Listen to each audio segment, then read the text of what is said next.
All right. It looks like we are live. Hey, everybody. Welcome back. My name is Brandon, aka the BrandoCritic, and welcome to my live commentary watch-along for 1987's Lethal Weapon. If you guys are watching this on the replay, thank you so much. I'll have the little time code down in there in the bottom if you guys want to sync up the movie at the same time. And for those of you guys who are live with me, definitely feel free to post any comments, questions, concerns in the chat. And of course, donations are always welcome. Proceeds go back into the channel. And yeah, it seems like it's been a while since I've done one of these on my own channel. I've been doing some joint watch-alongs for other Star Wars films. And yeah, look at this. A new purchase. Yeah, I just bought a new mic stand, and this is the first time I'm using it on a live stream, so this should be pretty fun. Anyways, hopefully you guys are all doing well, and hopefully you guys can all hear me okay. And yeah, hopefully you guys got your drinks ready, your popcorn ready, your movie set up, either on Netflix or I don't really know where you can really watch it, but I have my copy ready to go. I'm drinking Captain Morgan and Coke today. Hopefully you guys are drinking something just as delicious. And yeah, hopefully you guys all have your movies ready to go. And also, I wanted to watch this movie because I'd only seen it once. And the film studio I work at, my former boss, she was telling me, like, Brandon, you gotta watch Lethal Weapon. You know, it's my favorite movie of all time. Her favorite, her celebrity crush was Mel Gibson. I finally watched it about 6 months ago, and it was really, really great. And I was thinking about watching the sequels and doing a ranking video, and I thought, well, I gotta revisit the first Lethal Weapon. It'd be a fun video to do with you guys. So this is not a movie that I'm really an expert on by any means, but I have done a review for it, and I do know enough about it, and I do enjoy it enough, and the birds are going crazy outside, and I can't really close my window because it's hot and humid here in Vancouver today. But anyways, hopefully you guys have your copies of the music. Oh my goodness. We're live, people. Copies of the movie ready to go. You guys all ready? Okay. It's going to be fun to watch this movie again. I haven't seen it in a while. So anyways, if we're ready, we're starting in 5, 4, 3, 2, 1, go. All right. Some people might say that this is sacrilegious to be watching this in May because people think that this is a Christmas movie. Seems to be a Shane Black staple to put his movies at Christmas time, you know? Iron Man 3, anyone? And I've been good, Finn. Thank you so much for joining and saying hi to everyone in the chat. Robert, Evan, that one guy. How's it going, everybody? And to people who are joining in, thank you so much. Jingle bell, rock. Jingle bell, Simon. Oh, God. Forgetting the words already. But you know what? It's May. It's a bit late to be singing Christmas music and very, very early.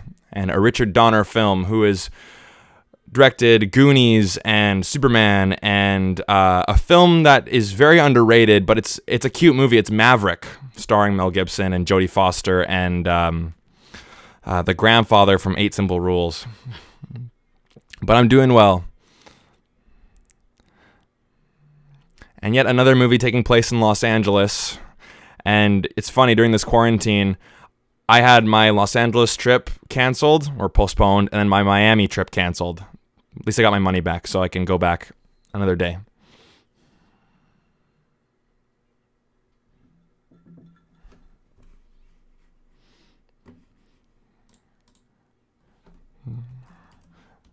I love this song. It's just so... Rock the night away.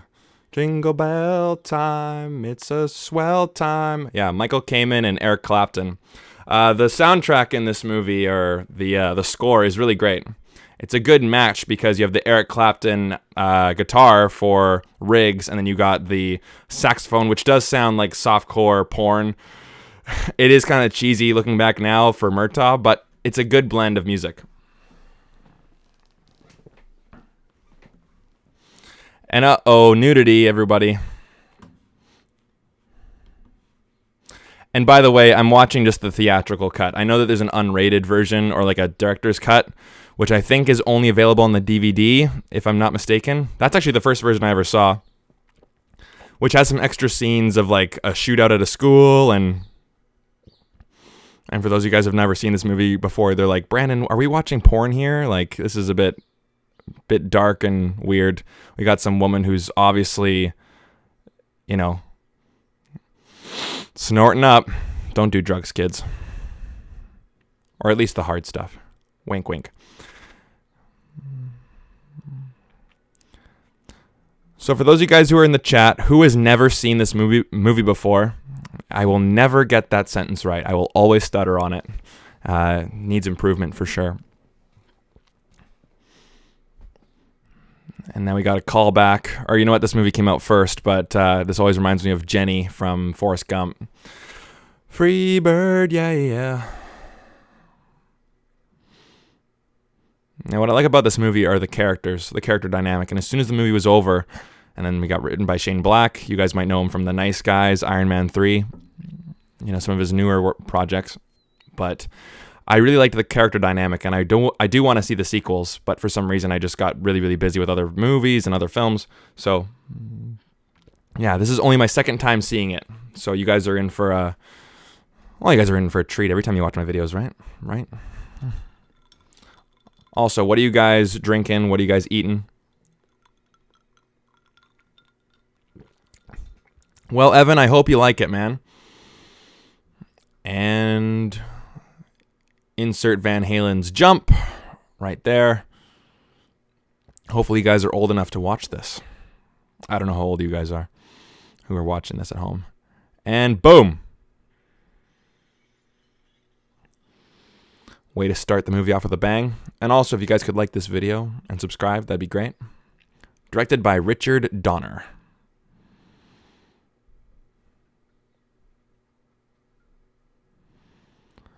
And now enter Los Angeles suburbia.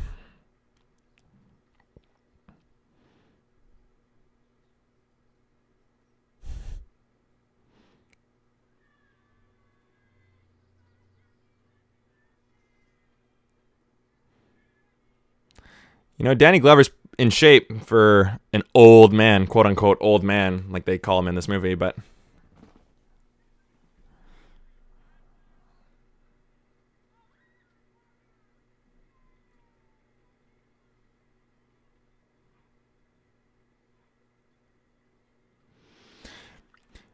yeah, Finn, the reason why I'm watching this movie again it's because I plan on watching all the sequels all in a row. Like when I did the watch along for Pirates of the Caribbean, I've rewatched all the sequels. A ranking video is coming. I filmed it and I edited it today, so it's going to be coming out next month. But yeah. And then here comes that saxophone. It's pretty cheesy nowadays, but it gives Lethal Weapon this unique touch, right? If anything that can get a film just that one thing it's remembered for. It's like, oh yeah, that's the movie with the saxophone and the guitar. So now we got Eric Clapton's guitar for Riggs, and then we got obviously the saxophone Michael Kamen score for Murtaugh. And then we got a nice little puppy.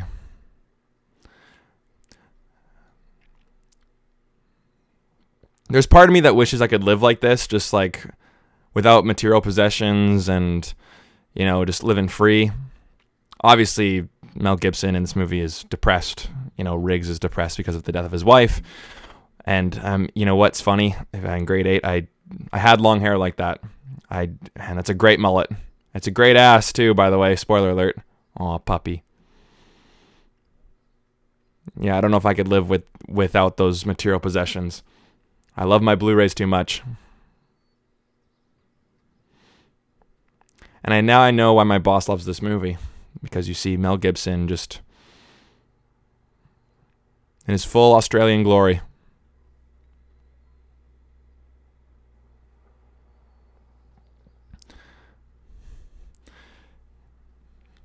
That one guy in the chat. I've never seen Rango. Maybe if there's enough, if people want me to review it enough, then I'll do it. But again, my movie review request list is pretty big, so we'll take a look. But thanks for the suggestion, dude. I appreciate it.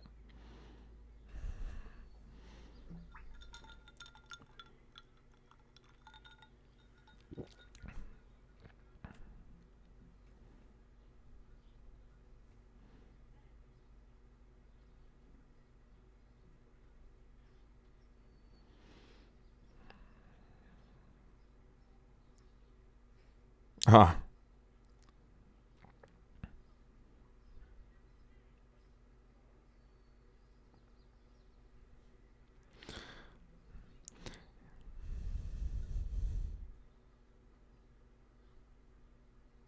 Michael Huntsacker.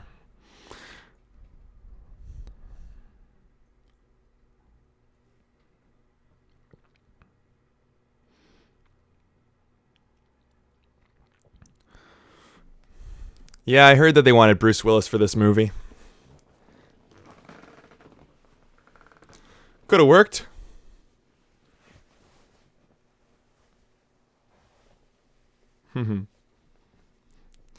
And I heard that, Danny Glover really, he came into this movie because he liked the family dynamic of the character. And, I think that's the reason why I like this movie too, is that it really does feel like it puts the characters first and the action second, which I always say.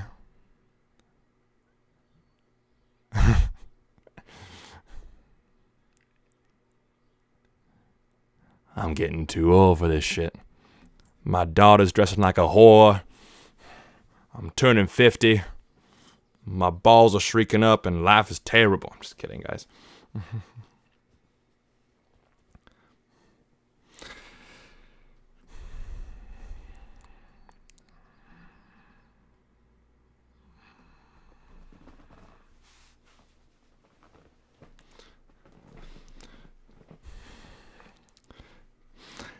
Yeah, I'm a Marvel fan. I like this movie a lot too. This is the second time I've only seen it. Only the second time I've ever seen it.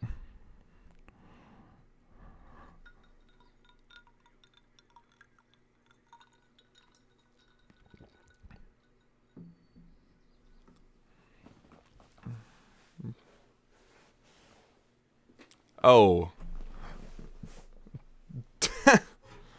Well, that's what you do, sweetheart.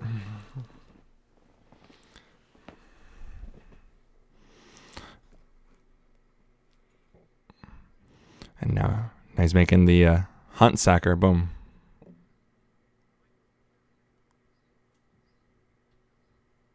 Ooh. Yep, look at that.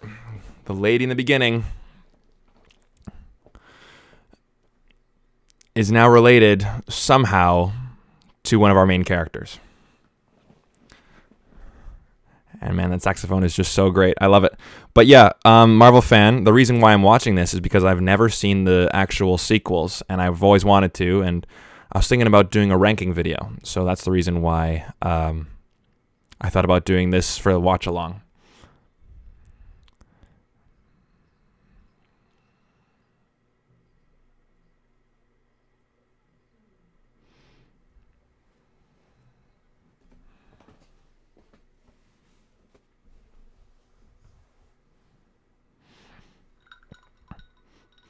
Yeah, if you put the characters first, then even if a story is convoluted, then we're more likely to go along with it because we want our characters to succeed. Makes those watchable. And then, oh, there we go.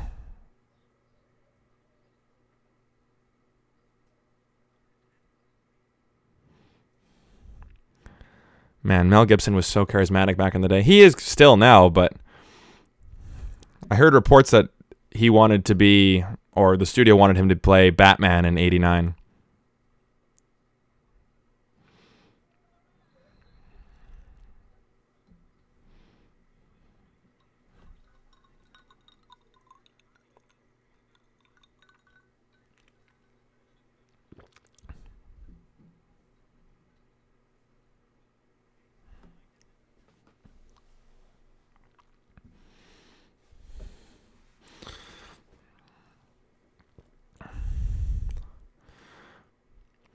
Yeah, when I was doing in film school, we talked about American cinema, and yeah, $100, $100,000.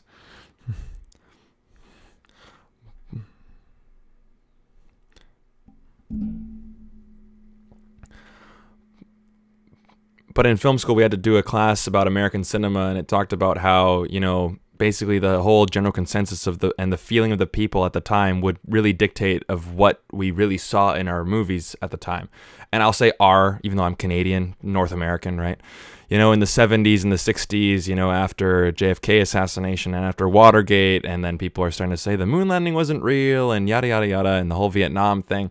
A lot of the films were kind of like anti-establishment, like Chinatown and things like that. And then Star Wars came along, started the whole blockbuster.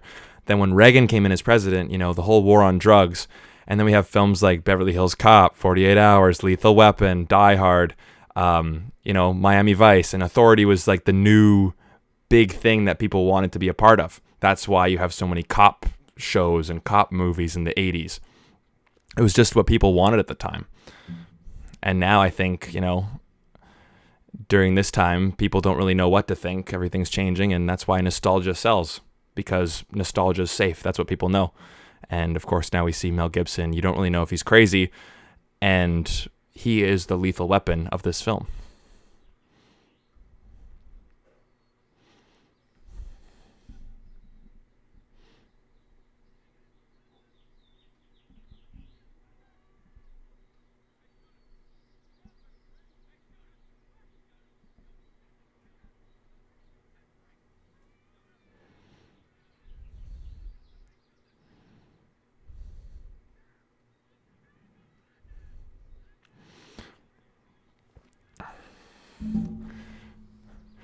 Sure, it's not really an action sequence, but there's a lot of characterization going on here.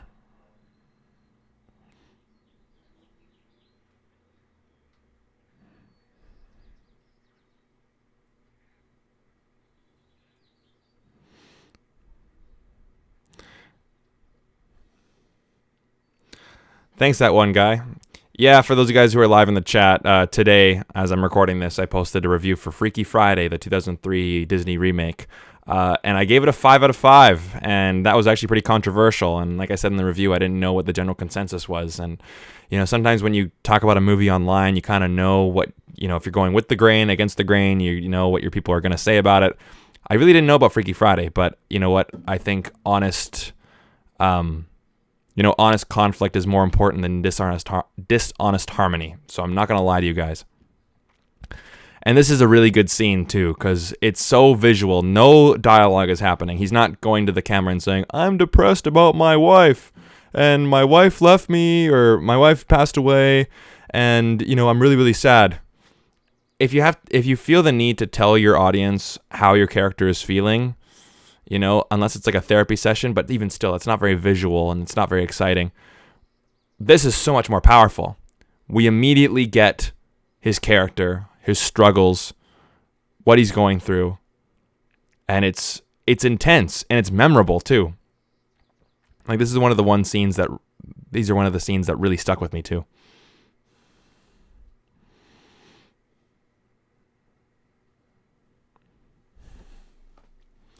And in the background you can hear the Looney Tunes too, singing Christmas, which is just really great juxtaposition.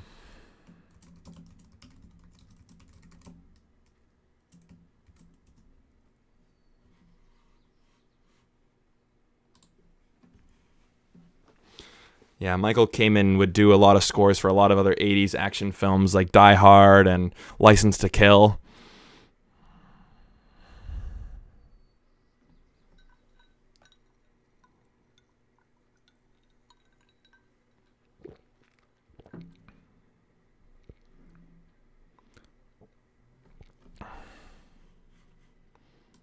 Sean, what do you mean by dead air? Unpopular opinion, dead air has no place in movies. Not too sure what you mean by that.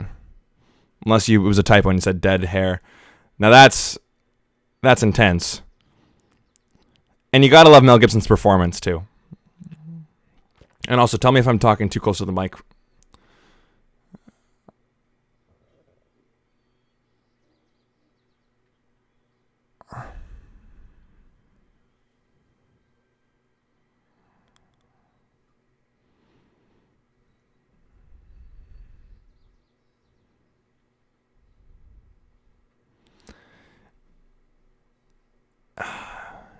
Simple. He's holding a picture of his wife, and he puts a gun in his mouth, and he's crying. Like, look at that. Like, it's not hard stuff, right? And then like I was watching all the Pirates of the Caribbean sequels over the last couple of days, and I watched the 5th one last night. Oh, what a piece of garbage. And like all the characterization, there's no moments like this, right? And I get it. It's an action adventure, swashbuckling adventure, yo-ho, Pirate's Life for me stuff. But there's a moment like this, just boom.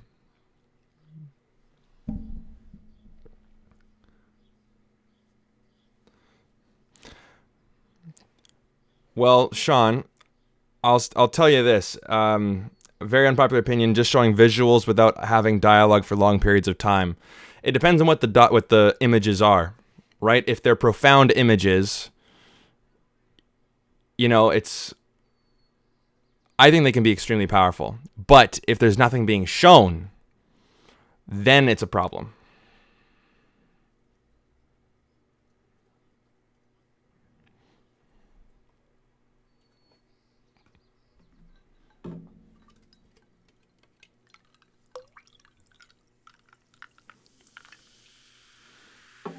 And then here's where we get the exposition right here.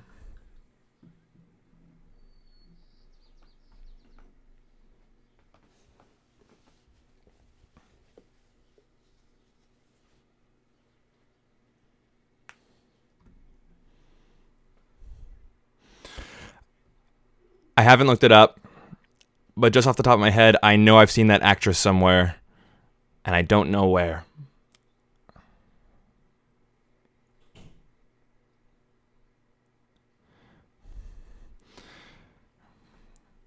Finn asks, what do you think about License to Kill being the Bond series answer to Die Hard, Lethal Weapon? You know what? I think it works. I think it was extremely ahead of its time. I have a review for it. Check it out.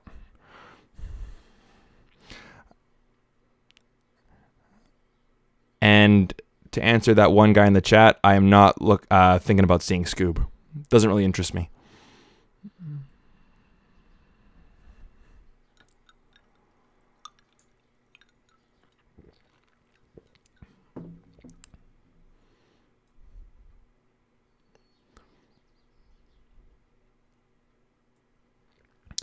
Not calling it a suicide. She was poisoned.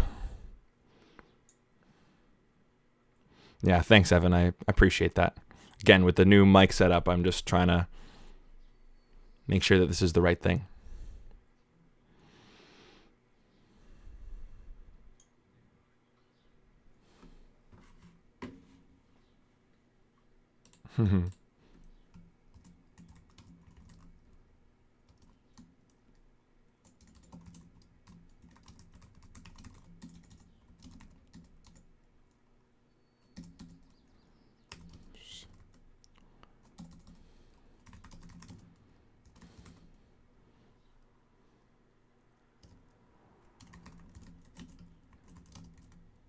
Hey, Steven, how's it going? And then Gun. And then we got the meeting. The classic line.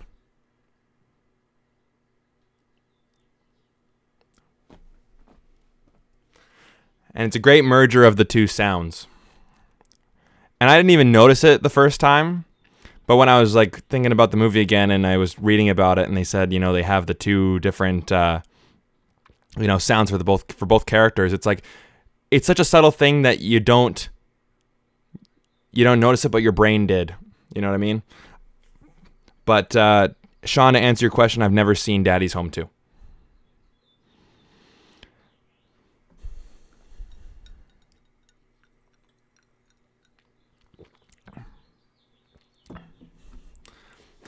And man, these guys have great chemistry together. I think it was Richard Donner's idea to have Murtaugh be played by an elderly black man, only because his race or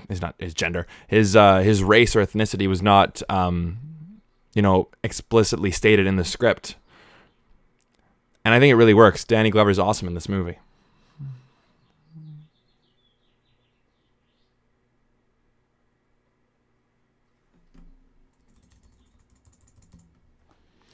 Boom, he said it.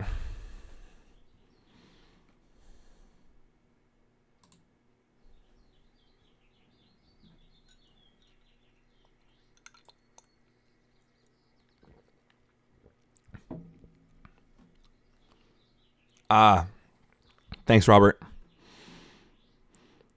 That's Robert Zemeckis' wife.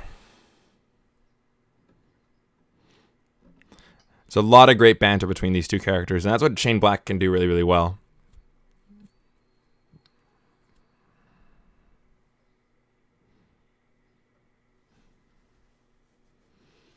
Any Danny Glover movies?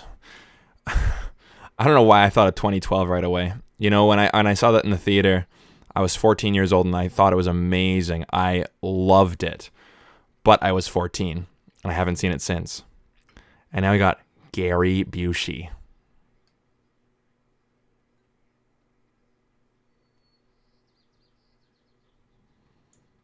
Mr. Joshua. And the guy he's talking to, man, he looks like the most 80s guy ever with the haircut and the mustache. It's funny, when one of my dad's old friends from high school, he still has that look. It's just it's like he just never aged. But yeah, I like Danny Glover. Mr. Mendez, this guy. Oh. Watch out. Psychos are us.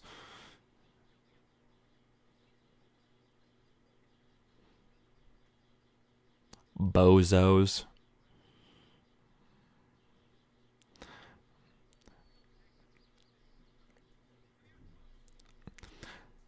You know, from being in film school and watching enough student films and enough student projects, I find that the hardest scenes for students to film are like mob bosses, cops and robbers, coke deals, any of that stuff. It comes across as really cheesy and really cheap.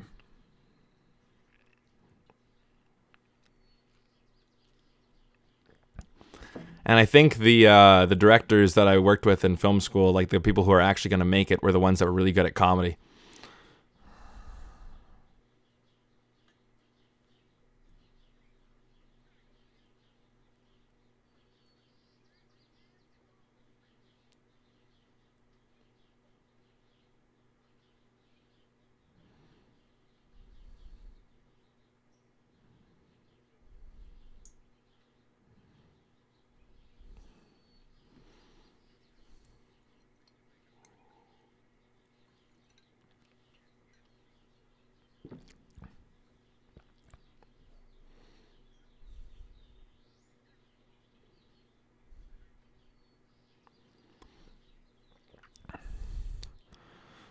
Yeah, I've watched a lot of bad cop.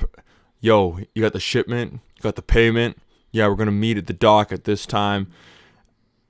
I feel like just, you know, it takes a long time to really write that dialogue effectively and direct it in a way that it does not seem very cheesy. Because God knows I've had to film a lot of those scenes in film school. Man, oh man.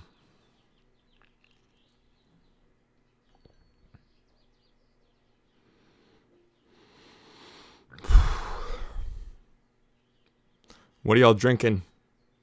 Question everyone in the chat. Drinking, eating. Can I get Mel Gibson's flow cut in this movie? I can. I always, you know, slick my hair back, but there's a lot of it. I'm letting this grow out too. Just trying it.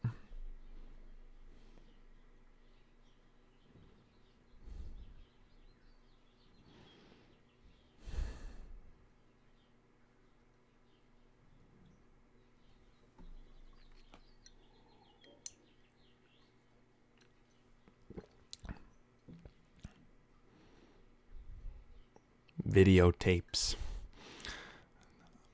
Man, you just dated yourself there. Pornographic videotapes.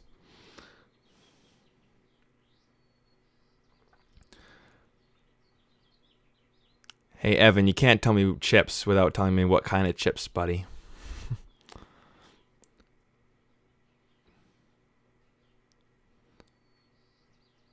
So we got some cupcakes, Pepsi Wild Cherry, and then breakfast water. Arnold Palmer.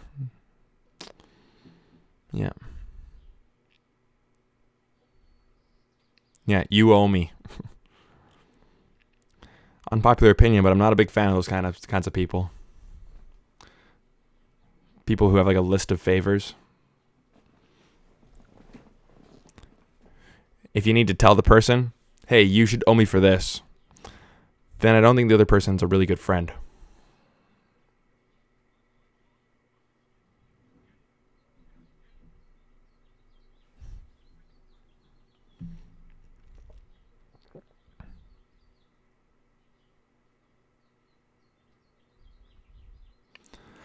But then again, on his side, his daughter just died at the hands of some baddies.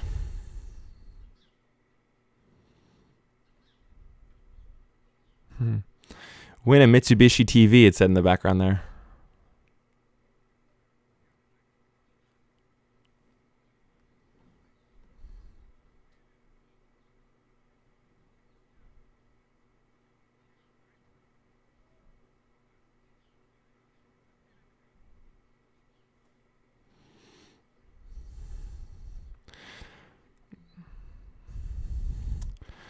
So I got a question for you guys. Is Mel Gibson hard to watch now with what he said? You know, like I know a lot of other actors got, you know, they've been forgiven. You know, RDJ has definitely been forgiven. But for Mel Gibson, I just don't think he will ever be completely forgiven. Even though he was nominated for Oscars with Hacksaw Ridge. But, you know, he'll always get that reputation. Which, yeah, he, you know, getting drunk and driving a car and saying that all the Jews are, you know, responsible for all the world wars is not really a good thing since that, you know, you're in Hollywood. But, I mean, yeah.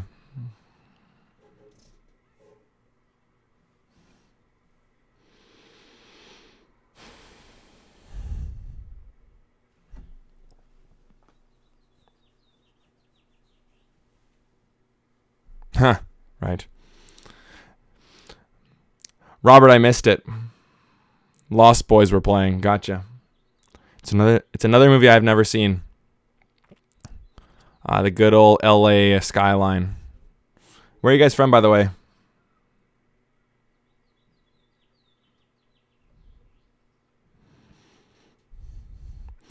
Yeah, I don't hold a grudge against Mel Gibson. And even still, like, if there are people who I don't necessarily like personally, you know, I can differentiate them from their work.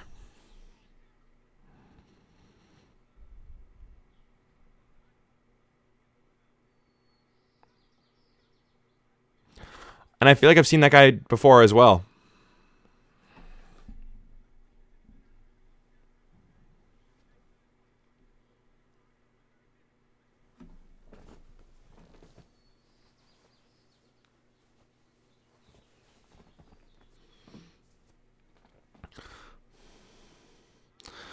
Ah, well.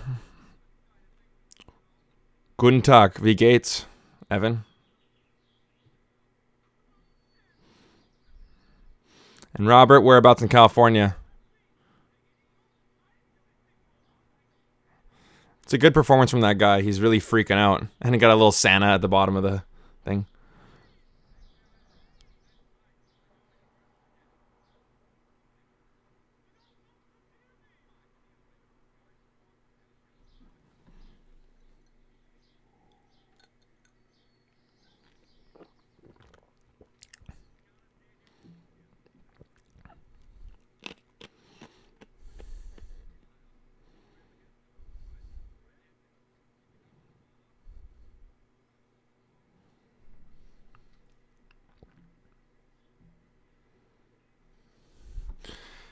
Yeah, and besides, we've all done some shady things back in our past. You know, I don't know. I'm 24 years old. I'm saying that, but you know what I mean?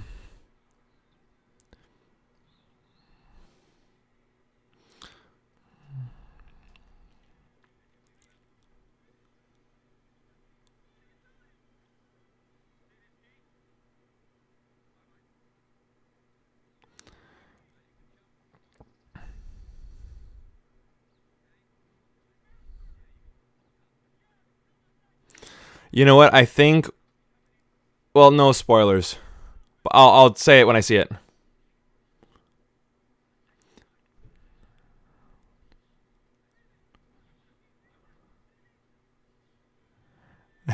Yeah, the handcuffs came loose there for a second.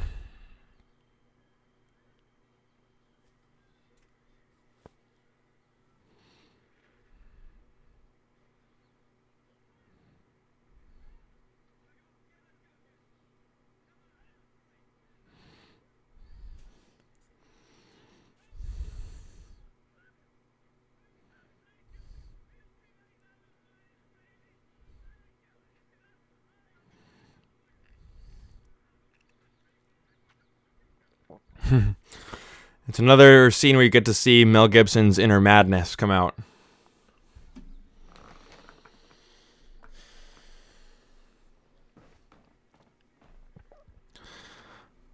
Guys, I'll be right back.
Well, thanks, that one guy. I appreciate that you're still here to chat. So, what'd I miss? But yeah. Yeah, the scene where kind of Murtaugh and Riggs are talking about, hey, just don't. What are you doing, man? What are you doing, man?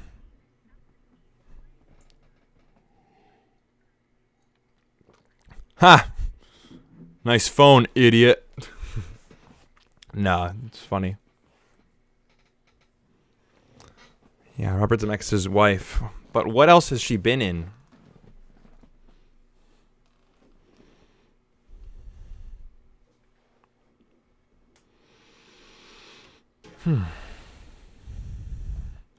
Too old for this shit, even though they're making Lethal Weapon 5 now.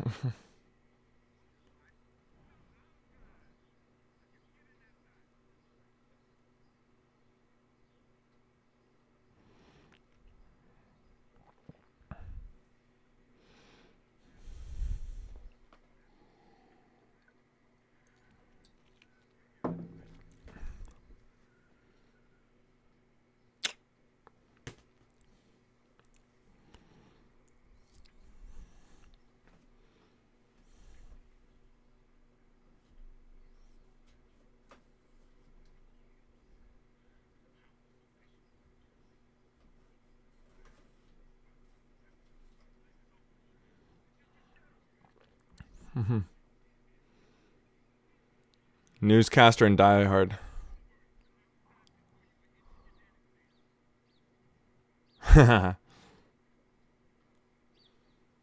Good line.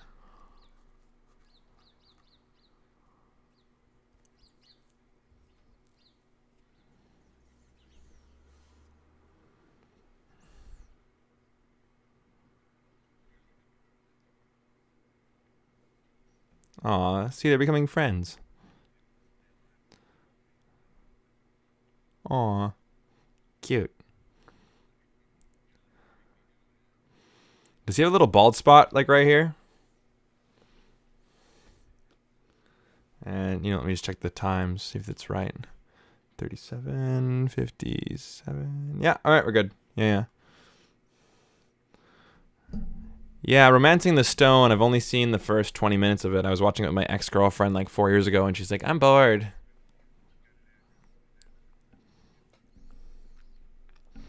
So we stopped watching.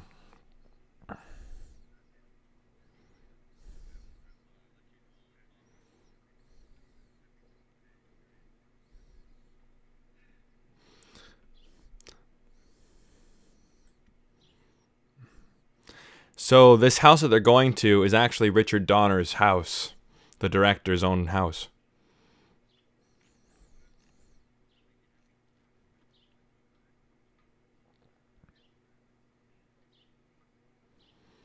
All right, here we are.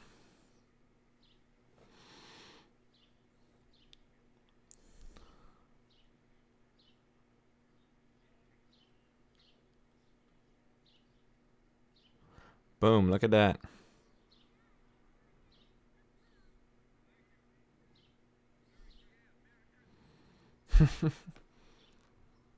There you go. That's Rich and Shameless. Man, it's so funny to think like, all those like little tiny quips that really make this movie dated. Well, dated sounds bad, but oh, I love this music. But like lifestyles of the rich and famous. Like a millennial's not gonna know what that is. You know what I mean? And nowadays, when everyone's talking about Instagram, Facebook, whatever, like who knows what's gonna happen in the next 20 years, if that's gonna be still relevant or whatever. Every single time you try to put current technology into a film like this to try to make it contemporary, it almost makes it dated by design. But then again, it kind of makes it. Also, question for the guys: do you guys like that kind of hairstyle in women? I don't know what it is. I find it kind of hot.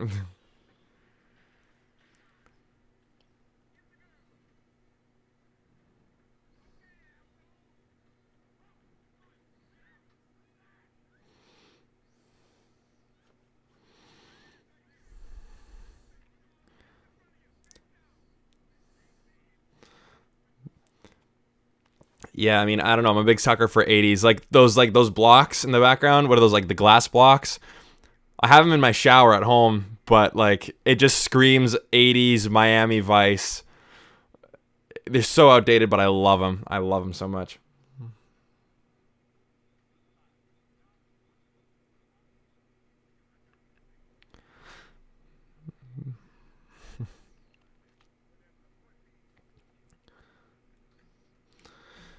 Yeah, if they make Lethal Weapon 5, I don't know what they're going to do. But then again, I've never seen the sequels, so I can't really say what they're going to do, what they should do, or, anything like that.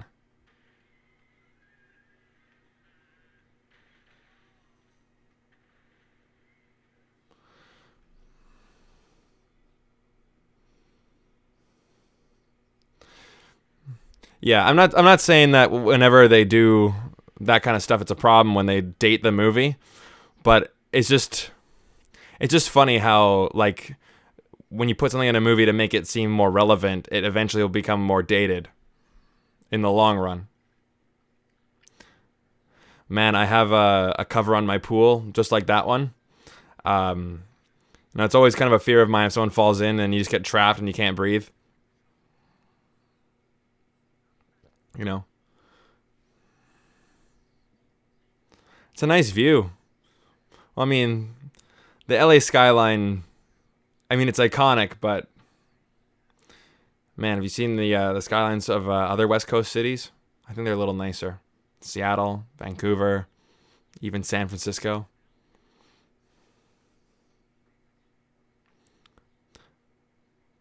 Hmm.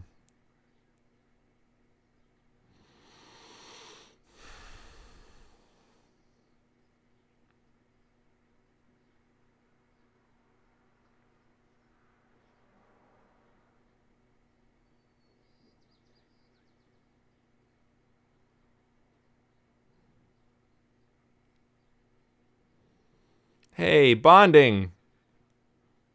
Oh, You know, it's funny when guys try to express their feelings to other guys.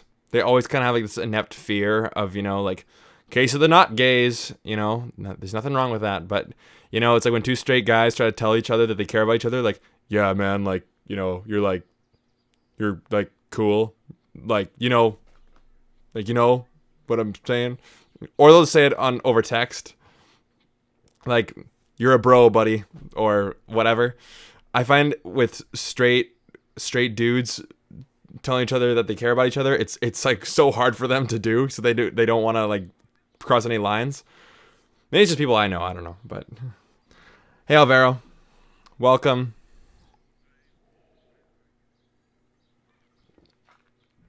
Is that a crook? It's pretty good. Man, people are posting things on Instagram and tagging me in them like crazy.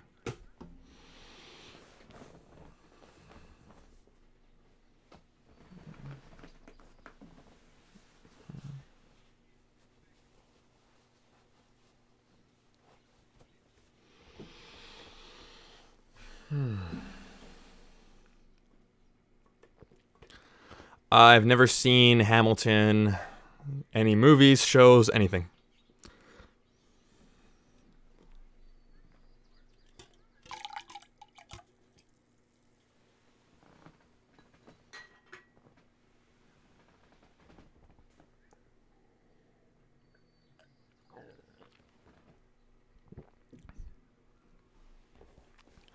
Oh, bam.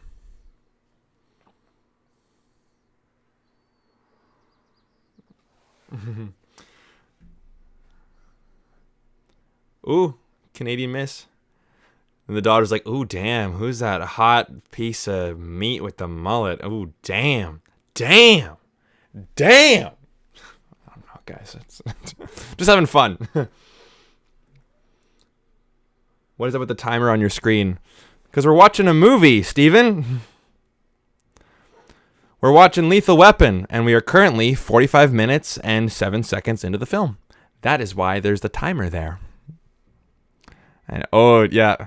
Guys, it's pretty obvious, but if a girl ever looks at you and she bites her lower lip, she likes you. If she bites her upper lip, there might be something wrong with her.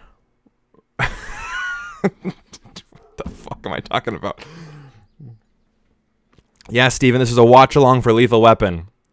That's what I'm talking about. Mr. Riggs, sit down. She's just like, oh my god, he's just so dreamy. Dad, why are you bringing these attractive guys into our house? Especially white guys. I just love them so much. Oh my god. Yeah, I heard that Hamilton's coming to Disney Plus. I'm not a big stage musical fan. My family friends are really big into it, and I was thinking about doing a watch along with her. And she has her own comedy show, stage show, and she can sing and dance, and she's really talented. So I appreciate that stuff, but I'm not the biggest fan of that kind of stuff.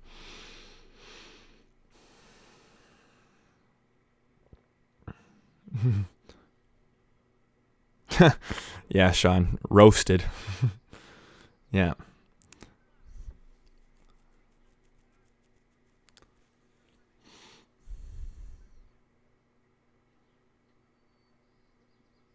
No, that was 80 yard completely.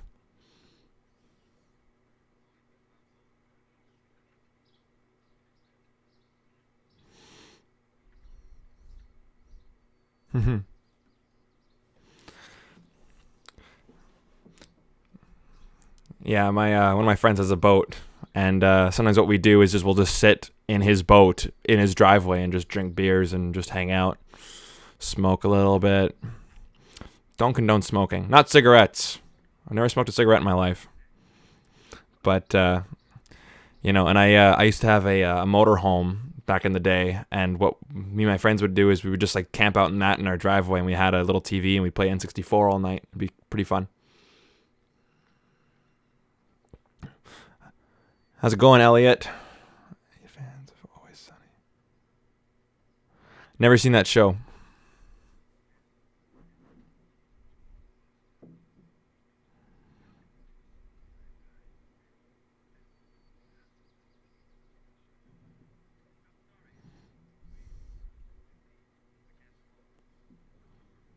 Yeah. They think the case is closed. If it's almost too good to be true, it almost is.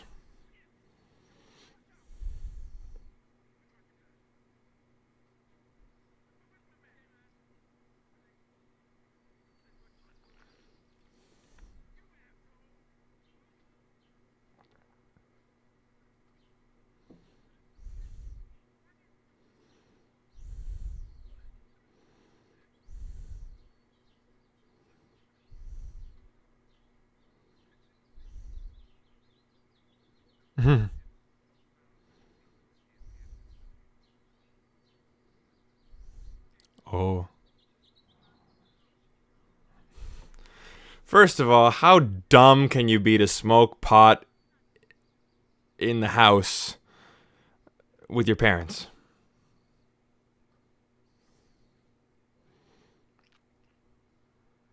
Yeah. Grass is legal here in Canada, whole country. Also, for all you 19-year-olds, 19 and 20-year-olds, the drinking age in Canada is 19. If you guys want to party, come up to the Great White North. Yes, Elliot, the reason why I'm watching this movie is to basically get myself caught up to watch the sequels. So yes, I definitely plan on watching them. And then to do a ranking video later on. I just filmed a Pirates of the Caribbean ranking video today, and I edited it, and it's all done. Oh my god. Also, I'm doing one of those like My Smile things, like the blue light with my teeth, and I'm just seeing it in my, I have my camera's monitor flipped around, and my teeth are getting whiter by the day. I love it. I just need to get rid of this buck tooth, and then we're good. Yeah. In Europe, it's a different story for sure. Boom.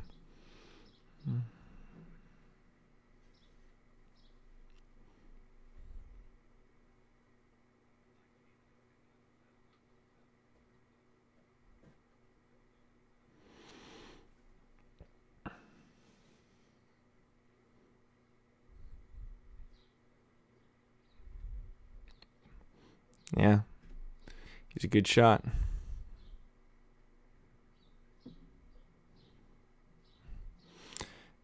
Yeah, see, it's just this movie brings you like those little tiny, yeah, little tiny things. It's like, is the good thing the only good thing I have is killing people? Like, is that the true?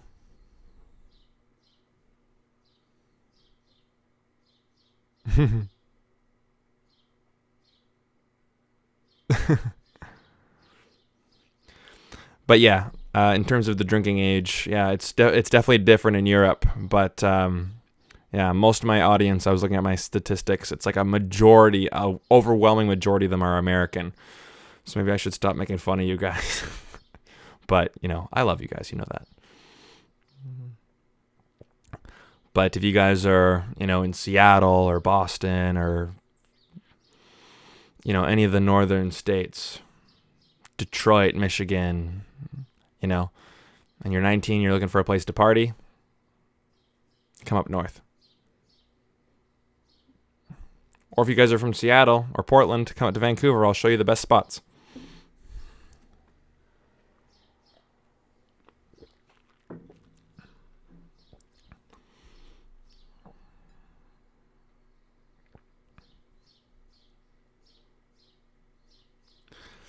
Yeah, sure. We don't have a Disney park. But you know what? I go down to the States for Disney parks all the time.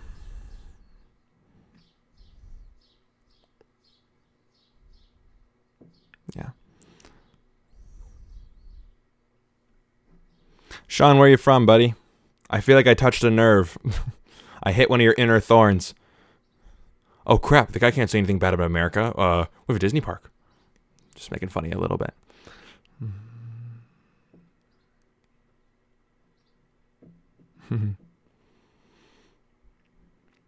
Yeah, my dad had those glasses back in 1996.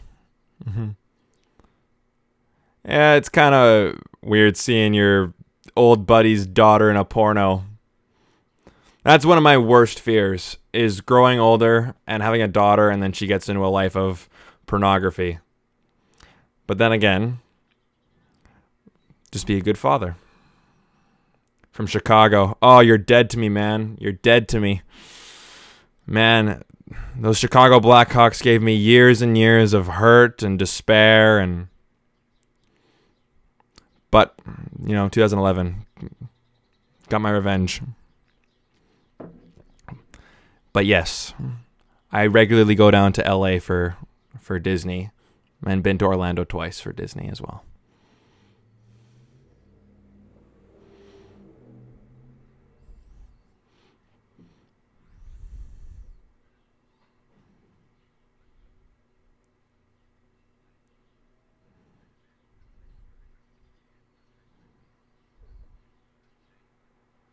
It's daytime.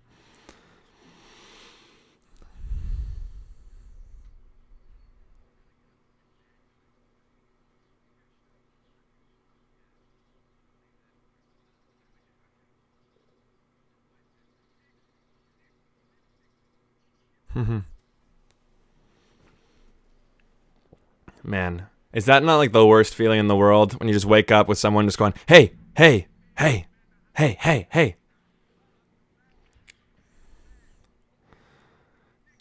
Yeah. Have you guys ever shot a real gun before? I'm not going to say that joke. I've never been to a gun range before.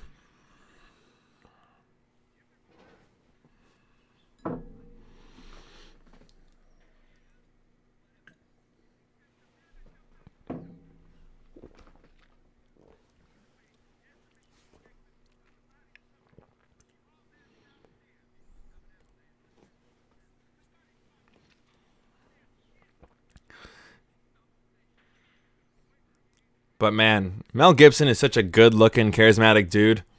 Just gotta appreciate it. And that hair, man, that hair, man. You guys should have seen me in grade 5. I had hair down to here. I was wearing Iron Maiden and Metallica t-shirts. Just listen to 80s rock all day long. I'm a Coke man. Yeah. No. Coke, Pepsi, doesn't really matter to me.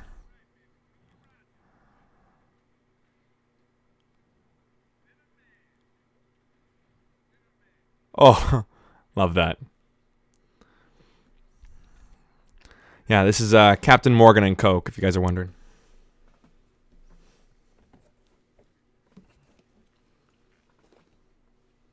Oh, nice, Robert. Where was this filmed? Was this in LA?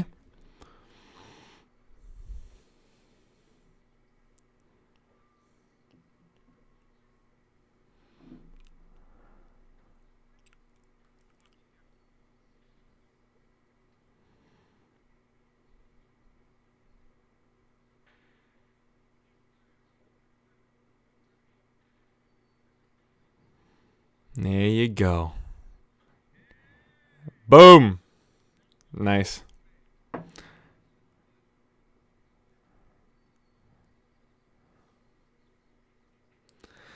Santa Anita Firing Range in Arcadia, California.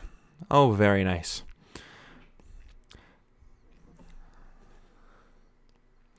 Yeah, if there's one place in America I could live, it's probably California.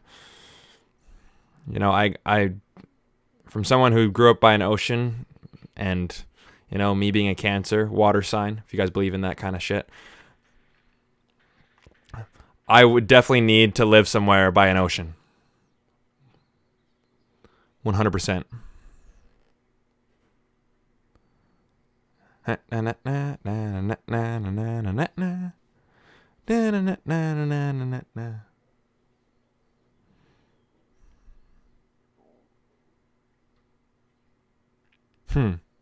Just great. He's like, what the fuck is that? Shit. Oh yeah, these kids. I don't know if you guys can hear that in the back. So 7 o'clock. here in Canada, we always like to honk our horns, bang our pans. We trained our dog to howl at 7 p.m. because we like to thank our healthcare workers during this time of crisis. So that's what's happening outside, if you guys can hear it.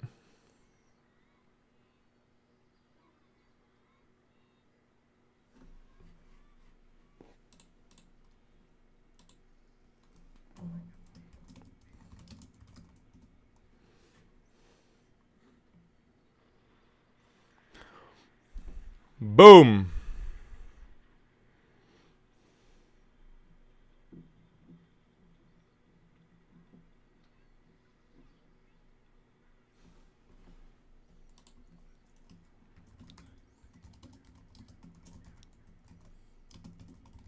Did he just say the F word? F-A-G?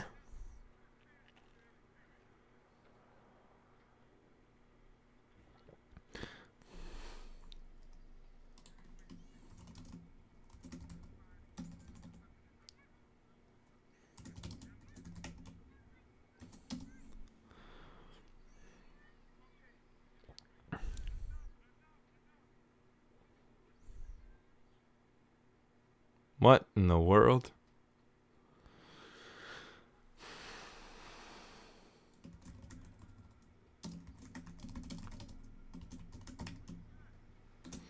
Evan, what are you thinking about it so far, man? First time seeing it.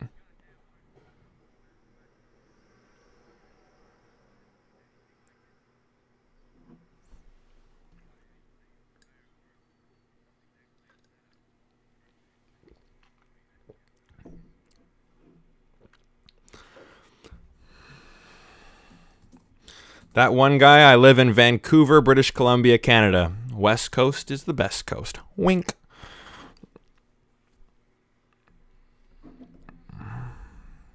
Yeah.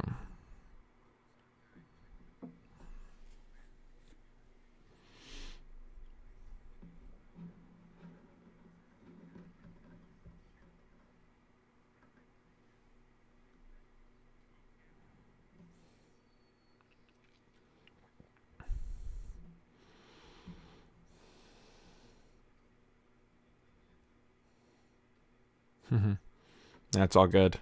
It's all good, Finn.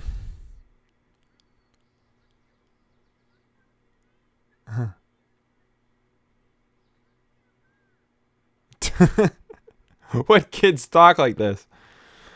But then again,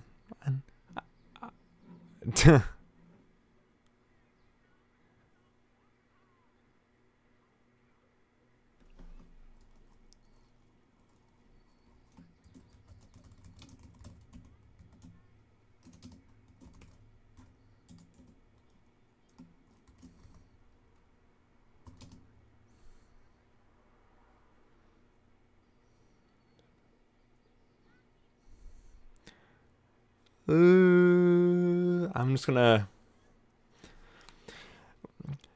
I try to be as honest with you guys as possible, but sometimes when talking about movies or talking about things, being a straight, white, cisgendered male, to some people, that's 4 signs of the devil.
Boom, the kid sees the tattoo.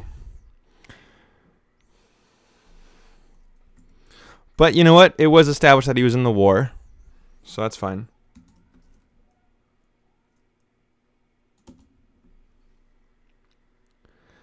Hey, Brian, there already is a Lethal Weapon 4.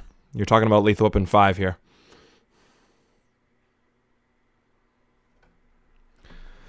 Yeah, Sean, I've never seen Dirty Harry either. Man, you guys are making me look bad. But yeah, I haven't seen Dirty Harry.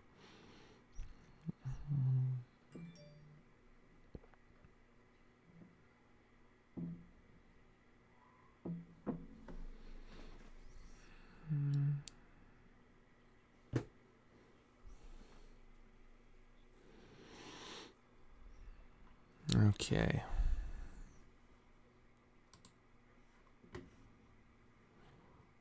Cut the shit.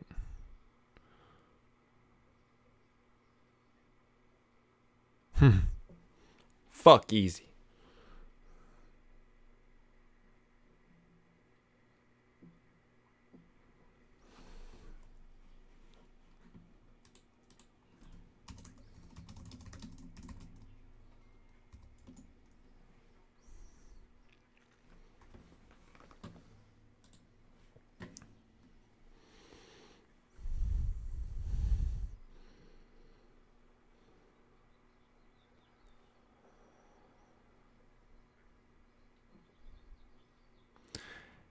And now we understand what actually happened. And we see what the whole Gary Busey thing was about.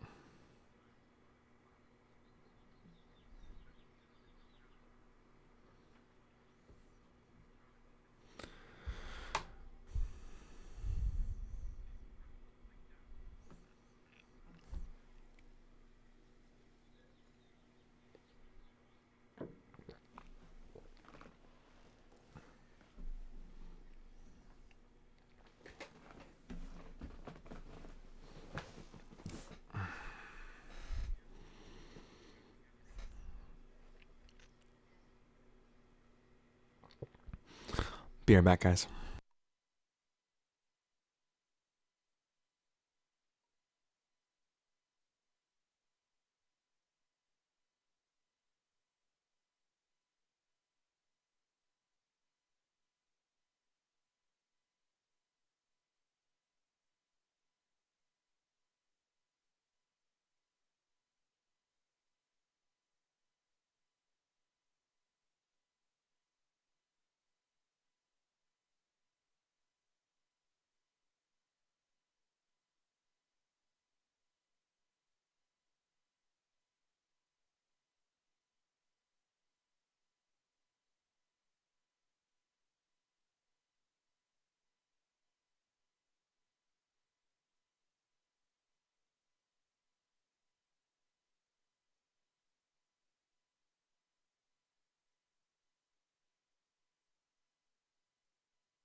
Oh man, did I miss something?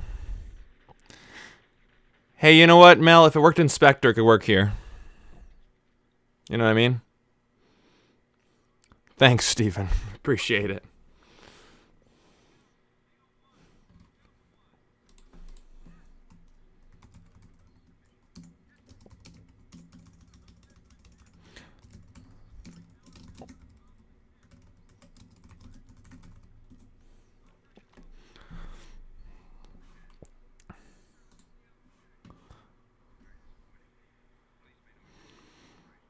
I always love sunset shots, whether it's with cars, helicopters, anything.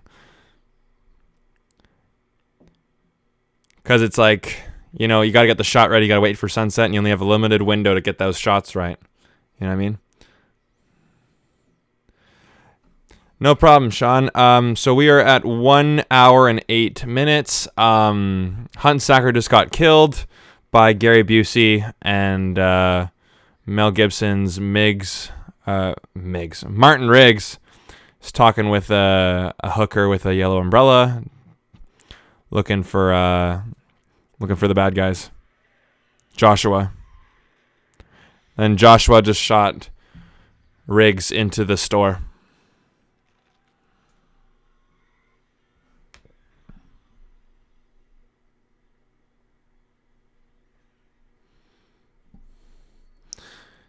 Yeah, Andre, I've answered your question in the chat.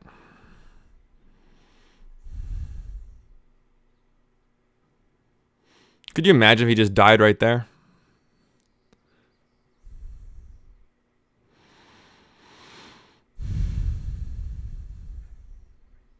Man, that'd be scary. I'm getting shot with a bulletproof vest on and just going, oh.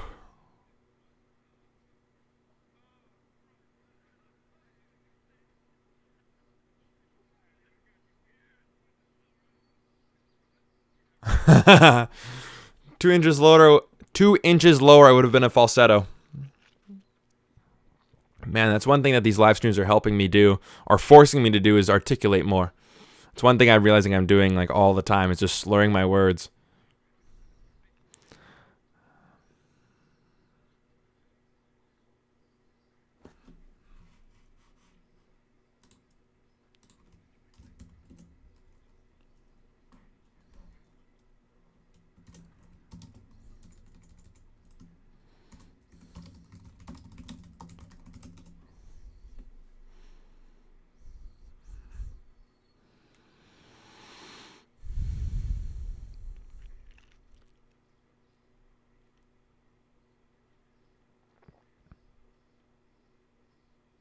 Hey.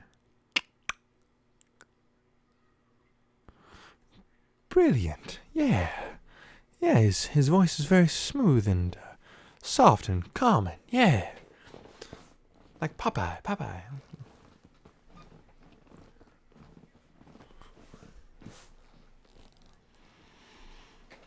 All right.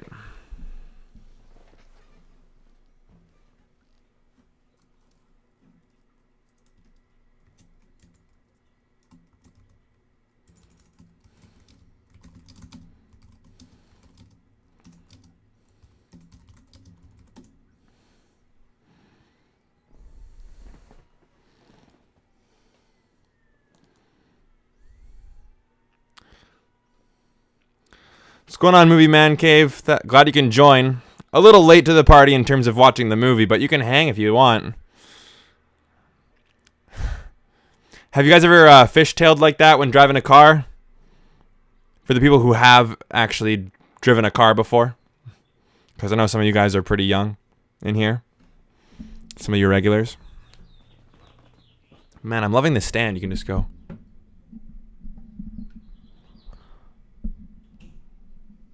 All around you. Yeah, my newest purchase during quarantine.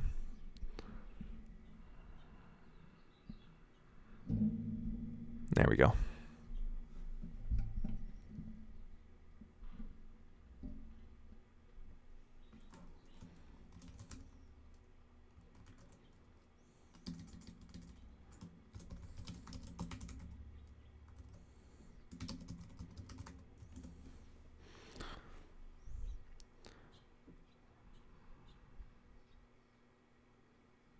And see, it's just as simple as that. You establish right from the beginning that he's a family man. So what are they going to do? Hurt his family.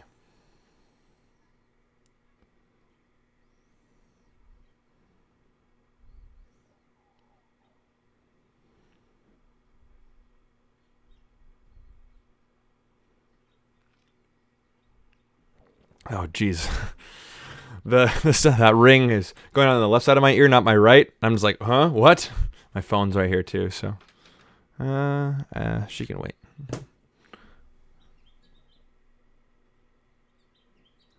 What was the last 4K Blu-ray you bought? The last Blu-ray I bought... You can ask me any question you want, guys. The last Blu-ray I ever got was a couple days ago. With this microphone stand was the Matrix collection on Blu-ray. The four films and a Matrix for $15. I don't have any 4Ks. I don't have a 4K TV, don't have a 4K Blu-ray player, don't have any 4K movies. It's just not a worthy investment on my part at the moment. Trying to save up for a house, and then my other big purchases are going towards vacations. Because I love to travel.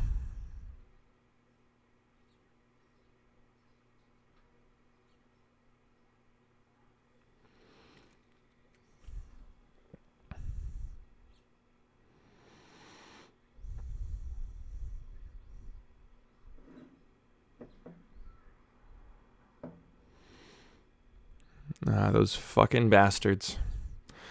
Taking their daughter. Those assholes. And now we see them, see them all in red because they're hungry for blood. But yes. And now Murtaugh has to go do some killing. He won't have to shoot people in the legs anymore. No, we're not. We're just in the Murtaugh's house. They're talking about you gotta shoot to kill. We're going back to war.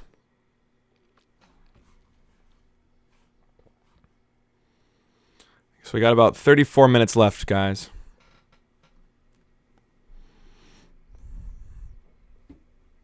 And yeah, guys, no off-topic questions. Or there's no question that's off-topic. You can ask whatever you want.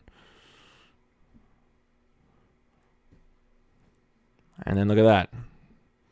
Trust in the beginning of the film, not almost non-existent. And then end of second act, trust is now together. So now they need to save the daughter. Third act, let's start it. Canadian Born, what is your favorite buddy cop film? It's a good question. I like this one a lot. Again, though, this is only the second time I've ever seen this. You know what? I'm just going to look up buddy cop films and see if there's any that pop up in my mind.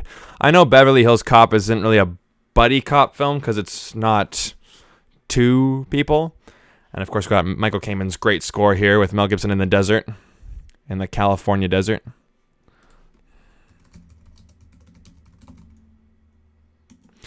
It's funny because I heard that Michael Kamen does not like doing action films, but he was like the master at it back in the day.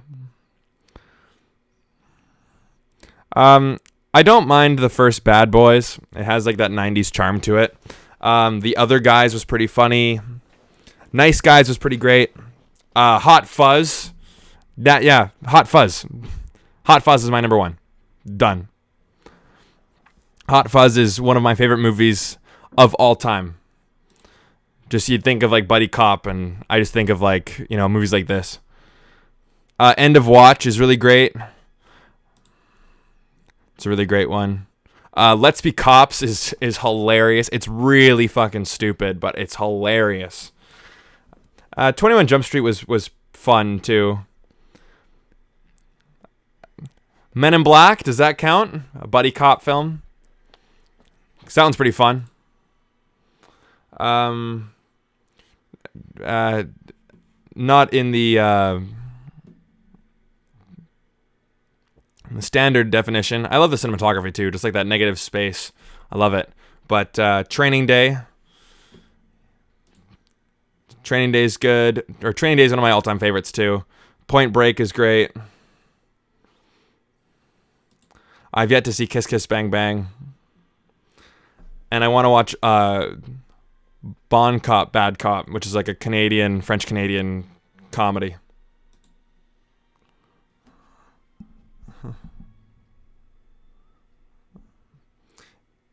Yeah, Turner and Hooch I heard was pretty fun too. A Hot Fuzz watch along would be pretty fun.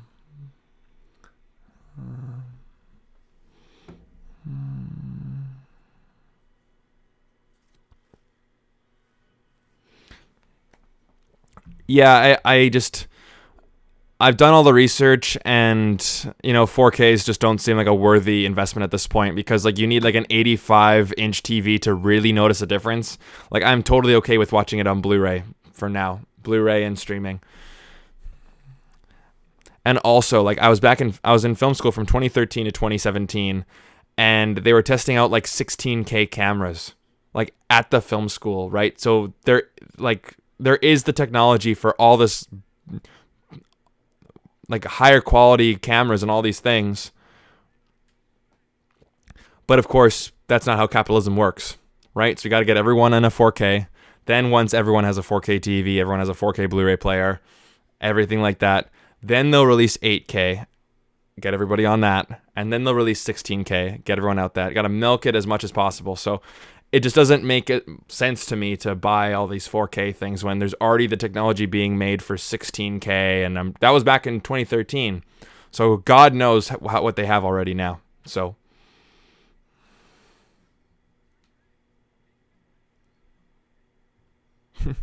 the hell is this guy?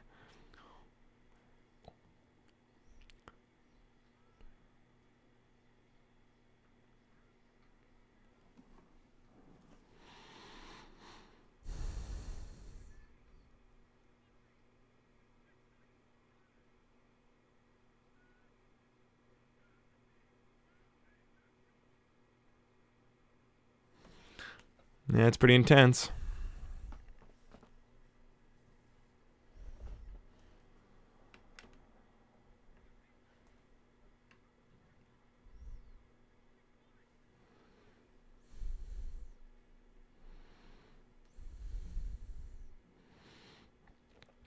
So I heard that Shane Black actually had a much, much, much bigger ending to the film, and there was definitely less comedy and definitely less lightheartedness.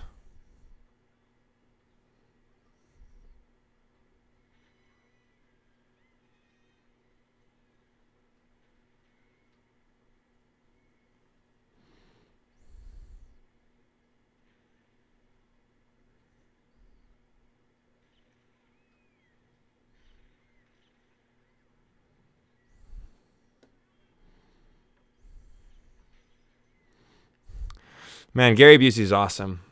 If you guys have seen Point Break, he's great in that, which I saw for the first time a couple weeks ago.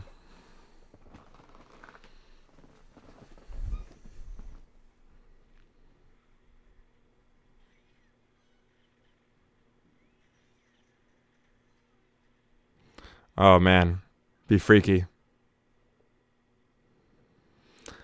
I don't remember the cinematography. Oh shit. Yeah, I don't remember the cinematography for the car chase at the end.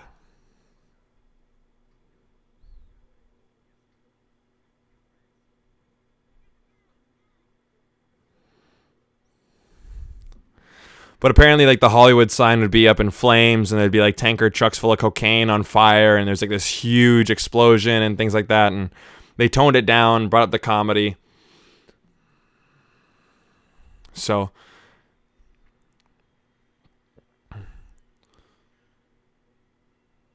yeah, you gotta love the classics. I remember my uncle's a big fan of these films, and he's like, dude, you gotta watch all of them. I mean, they progressively get worse, according to him. But then my boss was like, they progressively get better. So, who knows? Won't judge a film until I see it.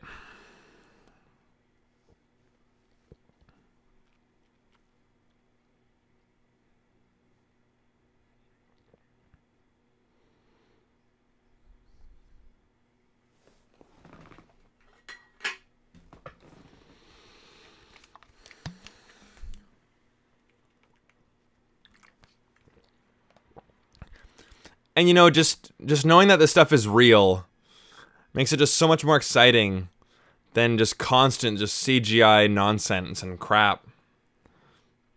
Because special effects have gotten so good nowadays that like nothing is really that impressive anymore. That when you go back and you see like nowadays people would be like, "Oh, why would you do that? Just CG it. It'd be so much easier." But back then, there was no such thing. They couldn't do it with CGI.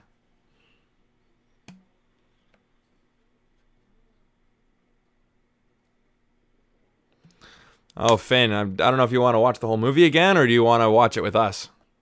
But yeah, we're at an hour and 23 minutes,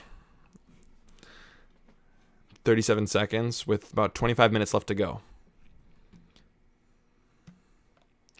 And then, like every watch along, I'll stay around for another maybe 25 minutes, answer questions, talk about the film, chat with you guys. You know what, Evan? That's one I have not seen yet, but it is on my watch list, and it is one of my DVDs that I have kind of sticking out to remind me that I got to watch that one soon.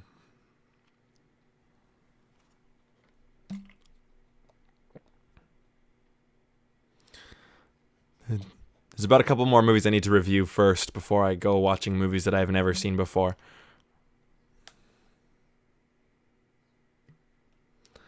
Better practical effects, Mad Max Fury Road or 1917? I'd say Mad Max.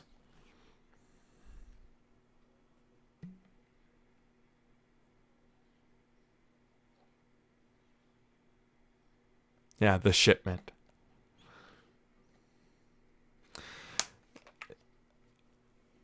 Andre, that one guy, I have seen the Lion King remake, and it was absolutely atrocious. I do have the video on my channel if you guys want to watch it. And you know what's funny? Mel Gibson loves to get tortured in his movies. Maverick, this, Braveheart, of course he directed Passion of the Christ. I'm sure that there's a torture scene in Apocalypto. And then Hacksaw Ridge just has a shit ton of violence. That's a great movie too. Yeah, the new Lion King remake is one of the worst movies I've ever seen. It's terrible. If you guys like it, that's fine. I'm not saying you guys are bad people for liking it, but man, oh man, I'm not coming to your watch-along party for that one.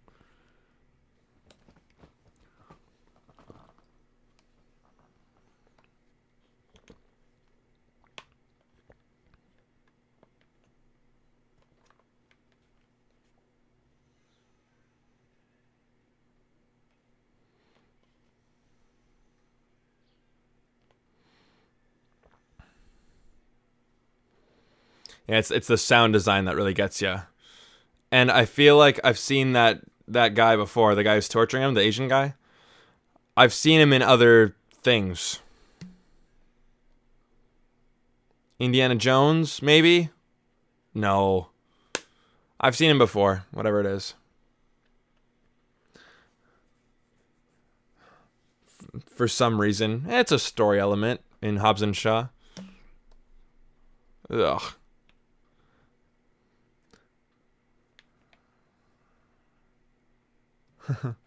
Brian, so Mad Max Fury Road bored you when you saw it for the first time, and then when your exes wanted to watch it one night and you loved it.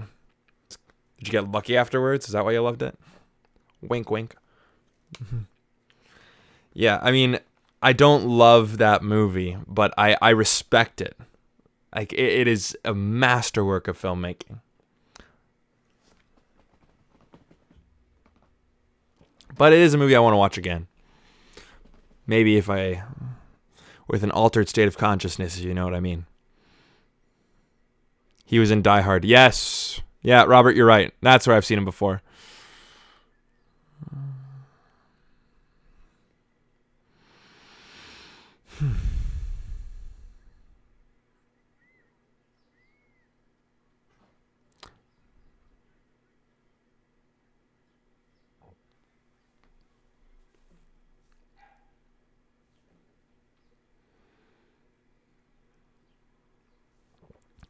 I haven't seen any Jim Henson movies, Andre. I've only seen, like, the 2011 Muppets movie. And I completely forget it. I don't remember a thing about it.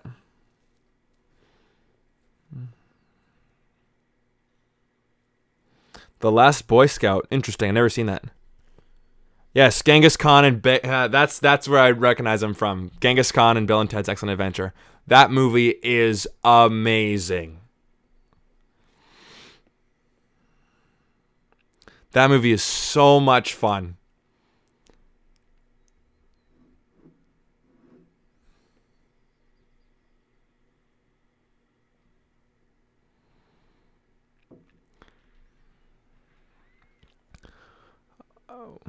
Well, okay, I'm going to ask this question to you guys, and you guys can let me know while we're watching Mel Gibson kick ass. And we have great music by Michael Kamen and Eric Clapton. But what is a movie experience that was exponentially heightened because you were watching it with a spicy senorita, if you know what I mean? I watched Curious Case of Benjamin Button and High Fidelity in one night with a girl I met on Tinder. She came over and she gave me a back rub while we watched both movies. I'm not making this up. It was awesome. But, yeah, I mean, well, what are you going to do about it, right? She's like, hey, let's watch a movie.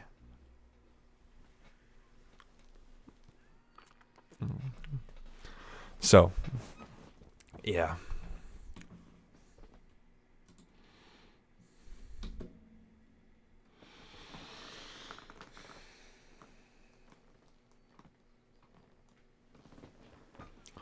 Oh, boom. Man.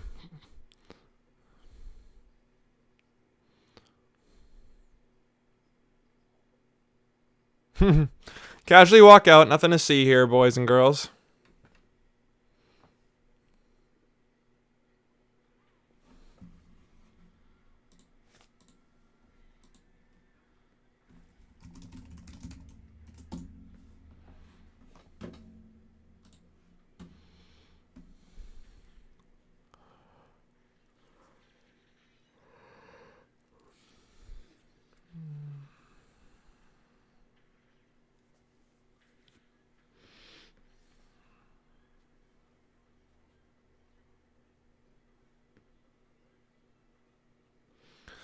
Do I like Bill and Ted more than Back to the Future? That's a good question. I've definitely seen it more. I definitely grew up with Bill and Ted's Excellent Adventure, watching that much more than Back to the Future. Just because that was a movie that my parents showed me, and we watched it growing up. But Back to the Future I had to discover on my own. So...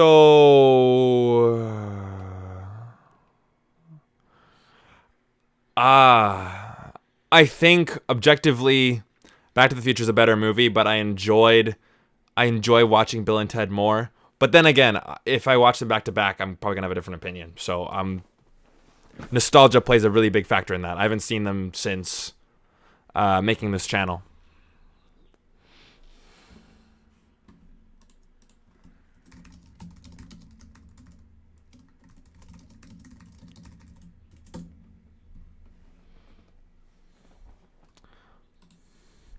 So now we're at the Hollywood Boulevard chase. For those of you guys who don't have the movie on.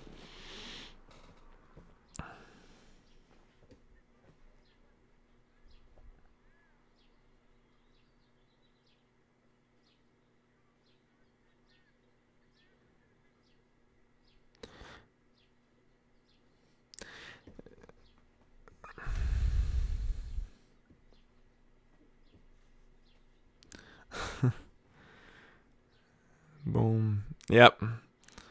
Time for you to die.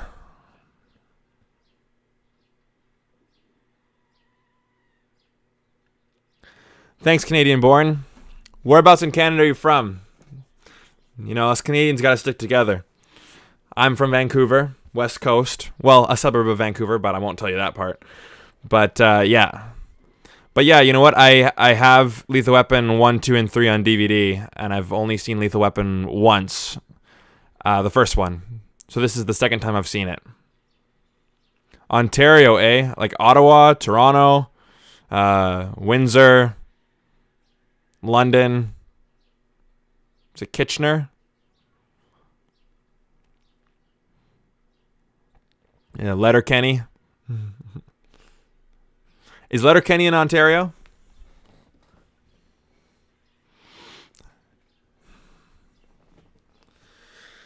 Oh, too many Leaf fans in here. All the Americans are like, what the hell are you guys talking about? But yeah, this is like, you know what? And this action isn't over the top. It's not crazy. It's not like amazing stuff. So someone might see this movie and go, oh, it's boring. But you know what? It's the characters that matter. We care about what's going on in the story because we like Murtaugh, we like Riggs, we love their relationship, and we want to see them succeed.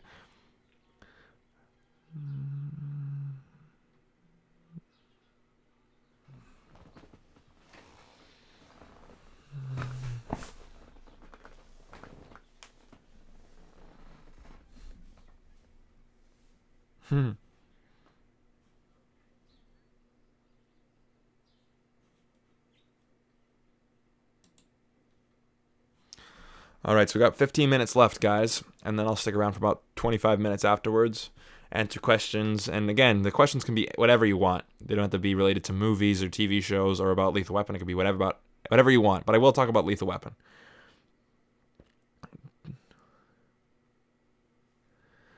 Well, okay, so here's a question about the A thing about Canadians. I find that people more from the East Coast say it more than people on the West Coast. But I say hey. Like, so we just see Murtaugh with a pretty good shot. So I'll go, that's a pretty good shot, hey? So I'll say hey instead of A. But I'll say it at the end. And every time I text an American, they go, is that a typo? I'm like, no, it's not a typo. Like, it's like a, what do you think? So I was going about it, eh? People do say it quite a bit.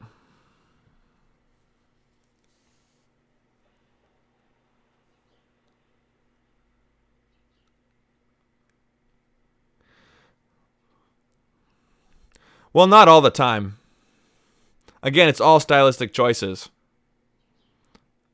If every single action scene was just all close-ups of characters, then you wouldn't have any, action spectacle. We wouldn't be able to see what's going on. And besides, it would just get really disorienting. So like a scene like this, right? You see the close-up of the character because there's a character moment happening. It doesn't need to be all close-ups, you know what I mean? Like you see a character, like a close-up right there because he's about to die, and he's worried, so you get it right there. And yeah, sure, the action isn't the best, and the cinematography isn't the best there.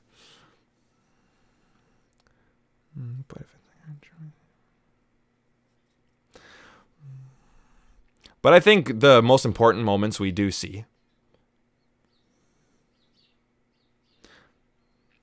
Favorite Disney live-action remake would probably be... I don't know. Cinderella, maybe? But honestly, I don't think about the Disney live-action remakes really that much at all. Because I don't genuinely like them.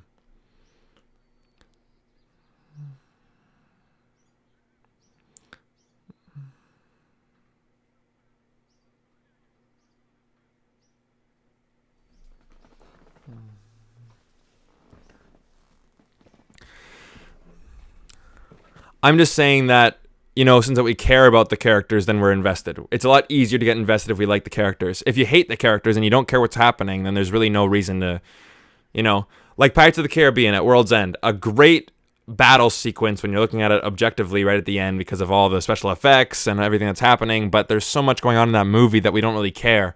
And, it doesn't really matter about all the special effects and all the spectacle. If we don't care about the characters, then it doesn't really matter. But if you have a movie that, you care about the characters and you've already been invested in the story, and then you have an action scene that's really well shot and the spectacle of it is just awe-inspiring because we care about the characters, that makes it just more exciting. Like Mission Impossible Fallout, it's an amazing sequence, but if we didn't care about what was happening in the story, and if it wasn't like action that, was directed well, then all those, Tom Cruise did it for real, it wouldn't really mean anything. If you know what I mean. And so now we got the final shootout in the house. Free South Africa and apartheid. Any tattoos? I do not have any tattoos, but I was thinking about getting a Jack Sparrow, the sparrow right here. If I would get any. Or I would get so my father's German, my mother's Irish, and I'm the first Canadian born, so I'd get something like an Irish Celtic symbol right here, and then a German eagle or something, like right here, and then like a Canadian thing on my back or something. Or have it all on, like, I don't know. I would have all my cultures in a row.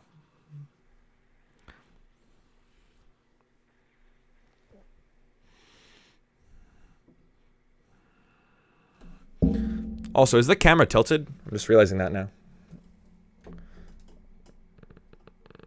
Is that better? Yeah. Either way. But yeah. And I love this scene because he just beats the shit out of him. But, yeah, the favorite Mission Impossible movie. Honestly, Mission Impossible 3, 4, 5, and 6, I all give 5 out of 5. I really do. As you can see, I got Mission Impossible Fallout right there. But just because I think it has the nicest poster.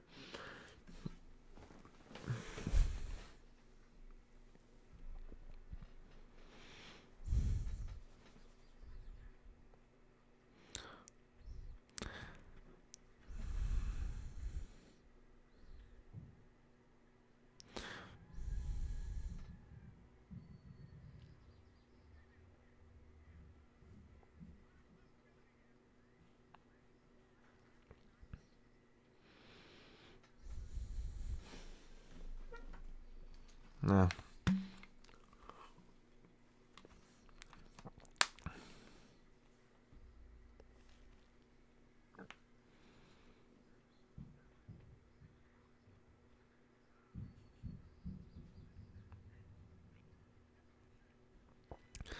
Yeah, you got to make it more dramatic. You got to have a helicopter light. You got to get the water spraying.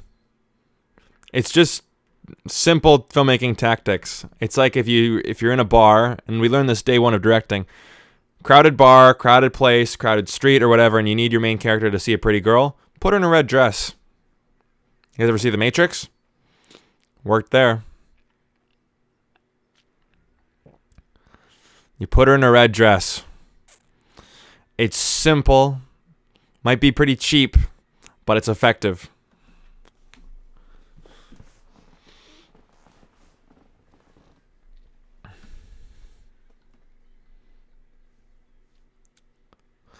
You know what? I do really like this movie, but unpopular opinion, I like Point Break more.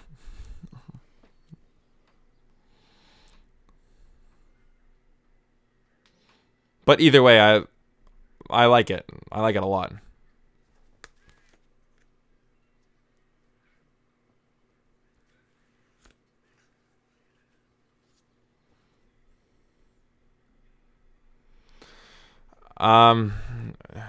That's a good question. If I had to recast the Lethal Weapon franchise, Chadwick Boseman, maybe. If you had to have a black actor and then a white actor,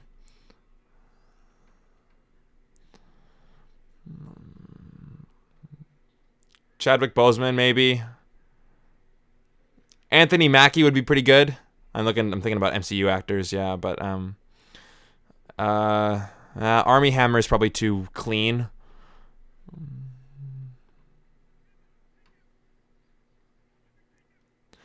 If Richard Madden could do an American accent, I'd say him. He could do it. Although I want him to be James Bond.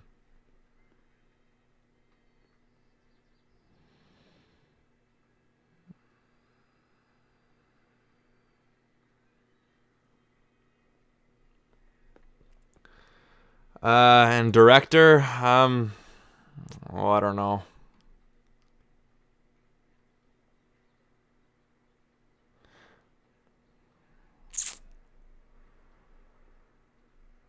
God, I'm blanking here. It's always hard to think of like who would you cast in this role and like who would you want to direct it off the top of your head. Break his fucking neck. Jamie Foxx, I'd say, you know what? Jamie Foxx would be a good choice. He's getting older, you know. That's a good choice. I like that one. But yeah, gee, all right, you guys help me out here. Who would you guys want to cast as they wanted to reboot this franchise? Which, I mean, sure, like I'm so over the whole gotta make original content or make original movies. Like it's just, you know. James Wan would be a good director for it. Yeah, he could do it.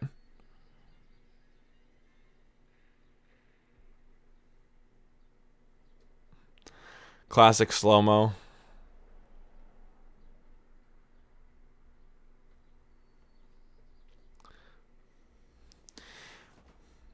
But, the whole, like, they got to make more original content argument, like, I can bitch and moan all I want, but it's not going to change the fact that it's going to follow the money.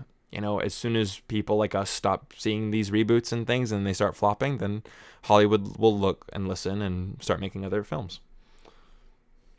No, I think just Samuel L. Jackson's, nah, I don't think so.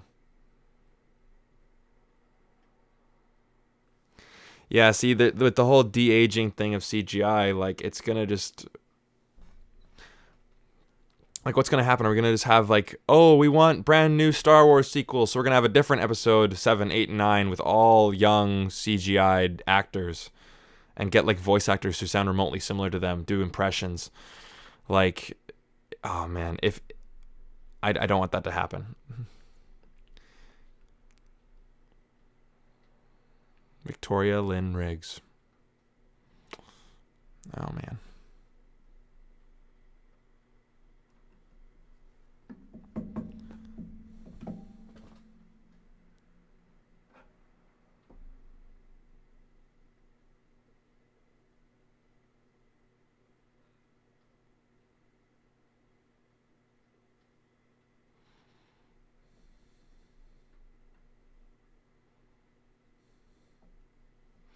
Aw.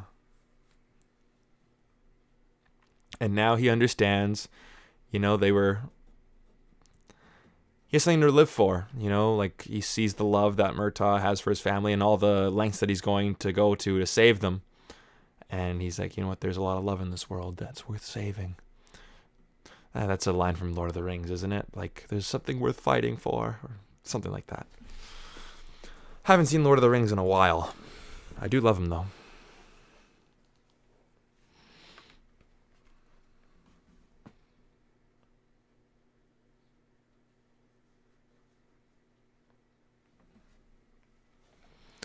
John Hamm for Riggs.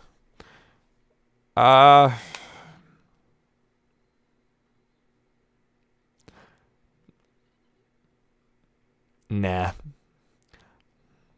I think like Mel Gibson plays kind of like that younger hotshot, the Lethal Weapon.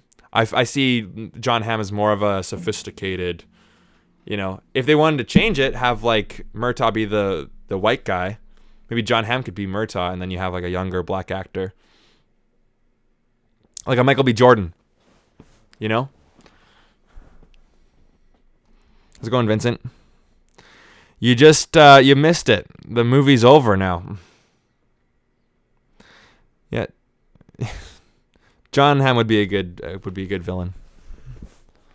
All right, and there it is. Merry Christmas, everyone. Okay.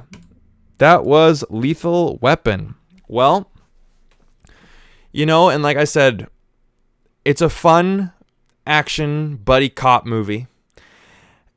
But it's clear that the characters came first and the action came second. And, knowing that, Shane Black had this idea of having the Hollywood sign go up in flames, and there was this big tanker truck chase with all these, like, tankers full of cocaine, and there's this huge explosion and, like, just helicopters blowing up left, right, and center. And then when Richard Donner got it, he was obviously looking at the characters and said, okay, well, we can show these dark parts, but we also need to make it a bit lighthearted and make it kind of funny too, and, add in some more comedy, and then kind of tone back the ending, right? And then really focus on the characters. And that was what, really drew him to it. And of course, that's what really drew Danny Glover to play Roger Murtaugh, the whole family aspect, and Martin Riggs, the character. Mel Gibson was really intrigued by the whole character dynamic. So, I think they got that down right. And because of that relationship is so well established and it was so well executed, I really want to see the sequels. Because, if you have all spectacle and no character, right, then it's like, okay, well, I don't want to see these characters again in another movie. I can get spectacle somewhere else, right? Especially nowadays with current movies where the spectacle is just, nothing's impressive anymore because we've seen it all. We've seen Avengers Endgame. We've seen Rise of Skywalker. We've seen just all these just science fiction, sci-fi, fantasy superhero movies with all these great big special effects that it's almost impossible for me to get hyped with, oh my God, that looks amazing, unless they do it for real, which Tom Cruise is doing. So anyways, tangent about that. But it's a good movie. I really enjoyed it. I gave it a 4 out of 5, and I think my original review stands when I made it back in October, I believe.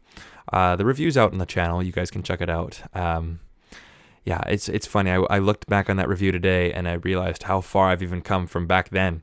And also thank you guys so much for joining the live watch along, for all you guys live here in the chat.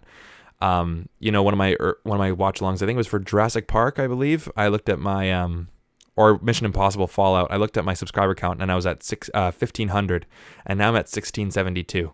So thank you guys so much. I really appreciate it. And I have reviews coming out every Wednesday and Sunday until June, and many more to come. So there will be definitely many more videos coming. So thank you guys so much. But anyways, that's my little excerpt of Lethal Weapon. If you guys have any other questions about the movie, about other movies, film, TV, music, video games, life in general, traveling, drinking, I don't know. I'm just looking at my empty cup. But whatever the questions may be, keep them rolling in. And of course, donations are always welcome, and all the donations and proceeds go back into the channel and going into, making the videos the best they can be. And because they are for you guys, right? I want you guys to know that the reason why I'm doing what I'm doing is for you, right? I'm not just considering this as a way just to, I don't have any friends and I need somewhere to post my opinion and bitch and moan about movies. No, I say it before every video, My name is Brandon, aka the BrandoCritic, and it's my job to point you guys in the direction of movies worth checking out, because movies can be amazing, Like what has humanity What has humanity been doing since the dawn of time? Well, they've been telling stories, right? And even people who don't like movies and people who don't like reading and all that stuff, they tell stories too. Oh my God, so this guy texted me, and that's a story, right? And a great story. And, one of the best mediums to tell a story now is film, because it's visual as well as, audio and all that stuff, right? And I think a great movie can inspire someone to make a difference in the world, whether that be just, calling their dad after a long time, or just having a good laugh after a bad day. Movies can really be an inward-looking experience while being disguised as an escape. So, just saying that I'm doing this for you guys, and I hope you guys appreciate it, because I appreciate you very much. Anyways. All right. I just saw a bunch of people just drop out as soon as I was starting to talk about that. Anyways. Where was I here? Yeah. Merry Christmas to everybody. Might be the best Christmas movie of all time, or maybe Die Hard. Which of them is a better Christmas movie? A better Christmas movie, I would say, is, Die Hard, because I think Christmas has more of a, relevance to the plot. And in terms of, it's a lot more present. Christmas is just a backdrop in this movie. The sequels are good too. Joe Pesci is in them. Yeah, I've never seen the sequels, so that's why I was watching this movie, because I want to watch the sequels. Die Hard is obviously better. Well, don't say obvious, just because, who knows? It's all opinion, right? But I agree with you. You know what I mean? Finally, time to hit the bathroom. Well, I'm glad you were, glad you're holding it in. People may disagree with me, but I hate Lethal Weapon 3. Well, I can't, I can't say anything about that. I haven't seen it. What's your next live stream? My next live stream will be Rogue One watch along, but not on my channel, on Talking TV Podcast's channel. It's going to be funny because a lot of those people love that movie and I don't like it. So I'm going to be just the negative Nelly. I'm just going to be the whiny little bitch in the corner talking about how much I don't like it. So, but I have some ideas for more watch-alongs on this channel. Follow me on Instagram at BrandoCritic, and you guys will definitely see what they are. I'm thinking about doing maybe something with TC, if you know what that means. TC the actor. Anyway. Have you ever seen Get Smart? I must have seen it when I was younger. Haven't thought about it since. Why until June? Will you go somewhere in June? Why until June? What do you mean? I have videos already made, and I release them on Wednesdays and Sundays. So if I go to, I'm just going to cancel the movie here. So if I go to my YouTube, I have reviews already done, and they're already slated to come out every Wednesday and Sunday. And I have quite a few of them already, done, and they're just going to come out every single Wednesday and Sunday in May, and then they're going to be coming out until June. So like I have, this Sunday, a review's already ready to go. Next Wednesday, ready to go. Next Sunday, ready to go. And then, until June comes, that means I got to keep doing videos, and they'll come out in June. So any video that I make now will come out in June. That's what I mean. You guys got that, right? I didn't just ramble all that bullshit for nothing. Okay, anyways. You should watch one of the Cornetto trilogy. That would be great. Yeah, for a watch-along. We were talking about that earlier. Maybe Hot Fuzz. That'd be a fun one to do a watch-along for sure. You don't like that movie. I'm not too sure what you mean by that movie. In terms of Lethal Weapon. Again, most of these comments, be specific, because if I'm just rattling on, the comments are delayed, so I could be off 3 different topics by then. I won't be there, as I hate it too. That's fine, Brian. Weird that you're going to be the third person to do a live stream of Rogue One in less than 2 months. I'm sure a lot of people are doing live streams of Rogue One. It wasn't my choice. They asked me to come on, and I said yes. Just helping guys out. But yes. I missed out on the majority of this. One of my favorite films. So many great moments. Yeah, for sure. And this was actually the second time I'd seen it, so it was fun to do to watch it again with you guys. I think that people love Rogue just for the last 45 minutes. I think the same about Episode 3. A good ending can trick people into thinking that it's a masterpiece. Well, it's like people always remember the ending of things because it's like the most potent in their mind.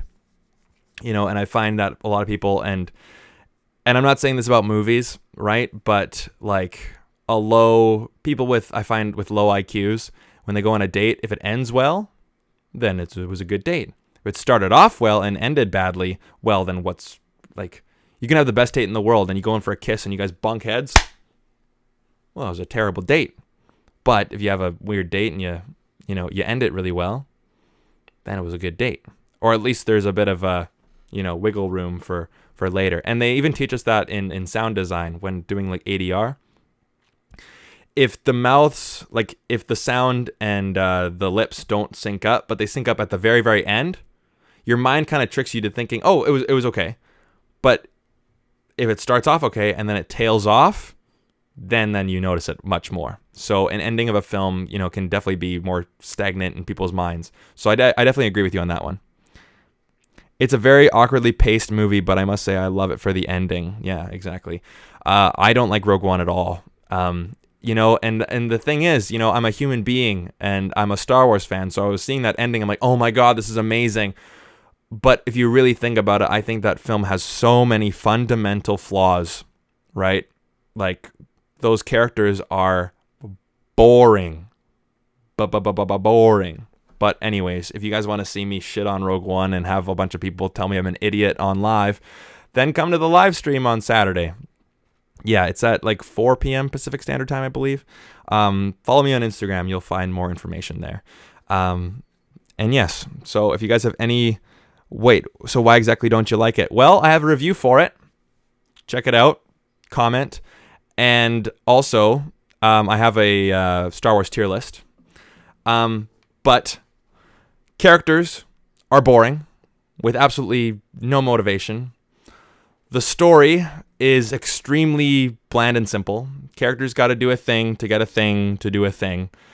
And also, I think that, like people will use the argument, and I won't go on a huge Rogue One tangent. I will talk about other things with you guys for people who don't care about Rogue One. But, if people are saying, well, it's a companion piece to A New Hope, right? You got to watch New Hope for guys to understand Rogue One. That doesn't make any sense to me. If you're going to make a prequel and you're expecting people to see the film that came afterwards, that's like, all right, okay, here's this book, right? The Subtle Art of Not Giving a Fuck, right? And I am using a Pokemon card as a bookmark. You will only understand chapter 4 if you understand chapter 7. Well, why the fuck would I read chapter 7 before I read chapter 4? You know what I mean? If you're going to make a prequel, you got to make it accessible to other people. Whereas the film does not make sense if you have no context of it. Like if you have no context of the, later films. You know what I mean? Yeah, so much fan service. And the fan service isn't warranted. It's fan service for the sake of fan service, not for the sake of story. You know what I mean? Whereas in The Mandalorian, I think they did it right most of the time, where it was just the rules of the world. The fan service came in to play with the story, and that's my dog barking outside. But anyways, Rogue One talk aside, check out my videos. I explain them more there. Yeah, so, and another thing too about and this goes with Marvel, this goes with Star Wars, and I don't understand this argument whatsoever. And if they go, well, you know what, you should watch this movie, but before you do it, you should probably watch this many seasons of a TV show, this many comics, and then you got to read the novel before you watch it. It's like, fuck that. People want to go into movies and just be entertained, right? And a movie should be as encompassing as encompassing to as many people as possible. Like a newcomer is not going to come into this go like, oh, what? I got to watch 7 seasons of a TV show and read an entire book and read an entire comic series before I watch it? Like, no thanks. Right? Like if someone told me that, like, oh, let's watch Lethal Weapon 2. But before you watch Lethal Weapon 2, you gotta, oh, what's going on here? Oh, sorry, my internet just fucked up for a second. But, it's like no one wants to do all that homework before they go see a movie. Like they're just going to go, I just want to watch a movie before, Can you guys see me okay? I'm just seeing my preview and it's getting all wonky. So if I'm cutting out, just let me know in the chat. But where they did the characters have to do this thing to get a thing. But yeah, but at least in the characters, at least in Force Awakens, the characters had charisma and charm and they were likable and they had motivation. Unlike in Rogue One. Yeah.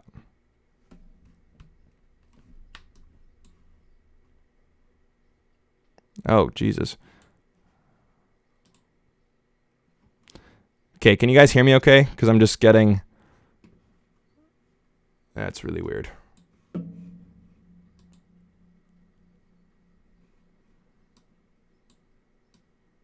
Yeah, sorry about that, guys. All right. Okay, if you guys are all good, then... Okay, sweet. Yeah, it was showing me disconnection, connection not proper or whatever. So, yeah, all right. My bad, guys. So anyways, that's good. You can just, my audio is okay. And you see my face just stop on some weird, and then you just hear fucking shit. Why does this fucking thing not work? You know what I mean? So, but yeah, hopefully everyone's doing okay in this quarantine time. I know being on Instagram, I see a lot of people complaining about it. That's the one thing I don't like about, if you guys want a real insight about what I do, that's the one thing I love interacting with you guys, but I do find that, the movie nerds, on Instagram, they love to complain. They love to complain. So anyways, just complain about shit. About the quarantine, I think I saw one guy complain about how, he went all MGTOW and how women are the problem to the world because some girl didn't text him back or something. And it's I see a lot of those comments and stuff. So, yeah, it's a bit tough, but regardless. So yeah, there's a lot more videos coming, like I said earlier, and there's going to be a lot more, many more live streams coming. I wanted to do some just with OpenEMU streaming. I did one for GoldenEye, GoldenEye 007, where I just did a Q&A and just played some games, play some retro Mario Kart 64 or some Super Mario World from Super Nintendo. Maybe do a speed run of Pokemon Yellow or Pokemon Gold and just chill with you guys. I know it's not movie related, but just something to do. All right, so what we got here. The first fan service in Rogue One is the first 15 minutes and is a character that if you haven't watched the prequels, you cannot understand who he is, while The Force Awakens is at the 30 minutes.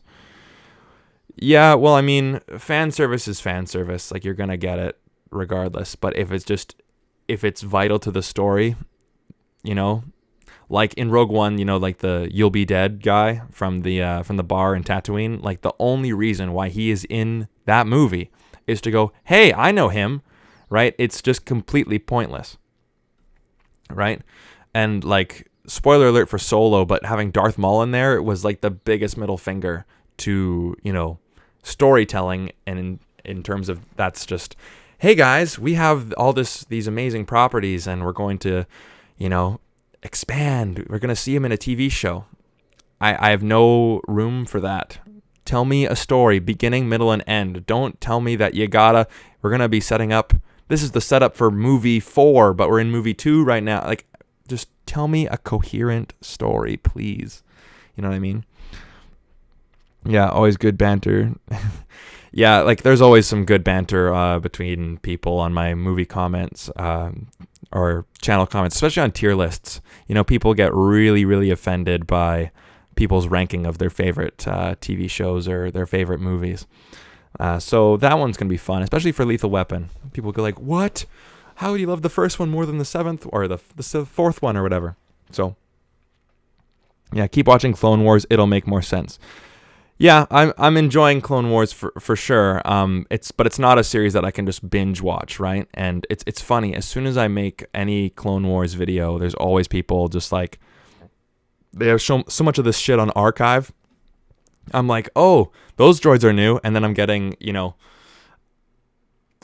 just realizing how close my mic is, sorry. But, I'm seeing just these people just go, oh, well, that clone was in book this and this and this, and they have this and this and this, and they are, factions of this droid command ship, and they were seen in this and this and this. It's like, wow, you guys are pretty intense. So, at least Darth Maul was actually the only fan service character in the movie. Yeah, sure. I guess they mentioned Bosk, but regardless. So, I want to ask you guys a question. What do you guys think of Lethal Weapon? What review would you guys like to see? What watch-along would you guys like to see? And I'll give you guys a couple more minutes to ask any other questions. Any other questions you want. I'm an open book, whatever the case may be. There's no such thing as a dumb question. Well, there is, but I'll answer it.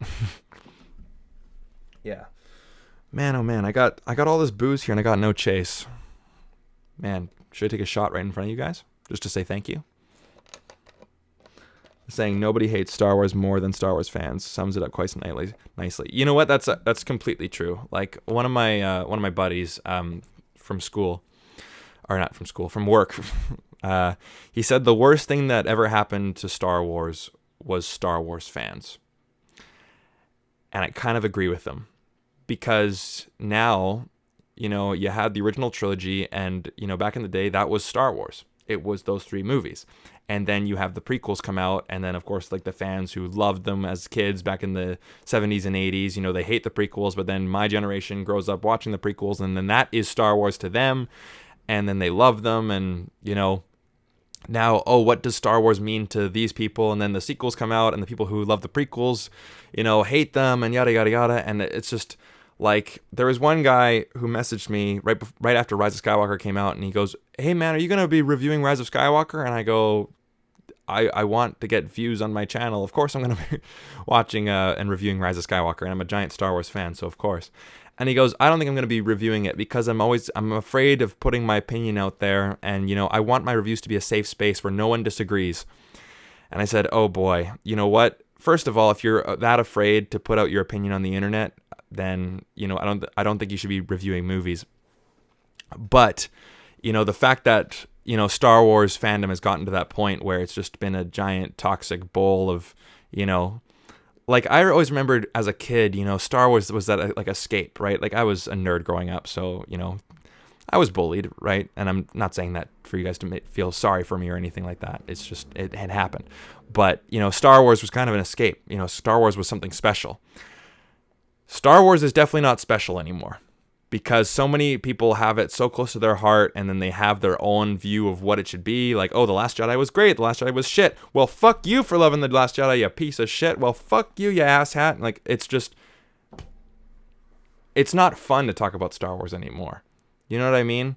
Where it's like, oh, you like Star Wars? Oh, me too. Boom, friendship. But now it's like, do you like Star Wars? Yeah.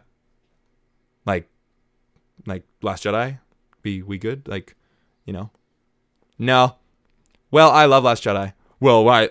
Well, I like Last Jedi, and in fact, like, you know what I mean? Like, I've seen nerds fight at actual house parties about this shit. They're just movies, guys. And the fact that that even happens in real life at house parties, not just on internet comment section, but at actual house parties. I'm not saying that every house party will happen like this. It's kind of sad. It's kind of sad. But anyways. I think I talked to you about it already, but Solo was just as bad as Rogue One in my opinion. Still glad Harrison Ford didn't do a cameo. Oh, yeah. Fuck that. Lethal Weapon was sick. Now I gotta binge watch the sequels, I guess. I watched Lethal Weapon a long time ago because my father loves it, and I actually loved it. Pretty fun. Mel Gibson is great as always. Yeah, Mel Gibson is a great actor. You know, and a lot of people don't like him. They still hold a grudge against him, but you know what? I forgive him. You know? Like I said, Lethal Weapon is great. It's like Star Wars versus Star Trek. I find that argument is really... I don't hear people talking about it at all.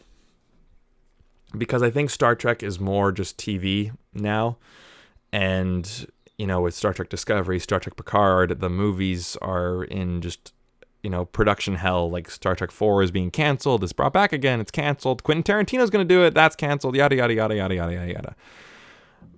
But, you know, maybe it's just because I don't dive into the whole Star Trek thing. You know, I enjoy the new movies, and I've seen 4 of the originals.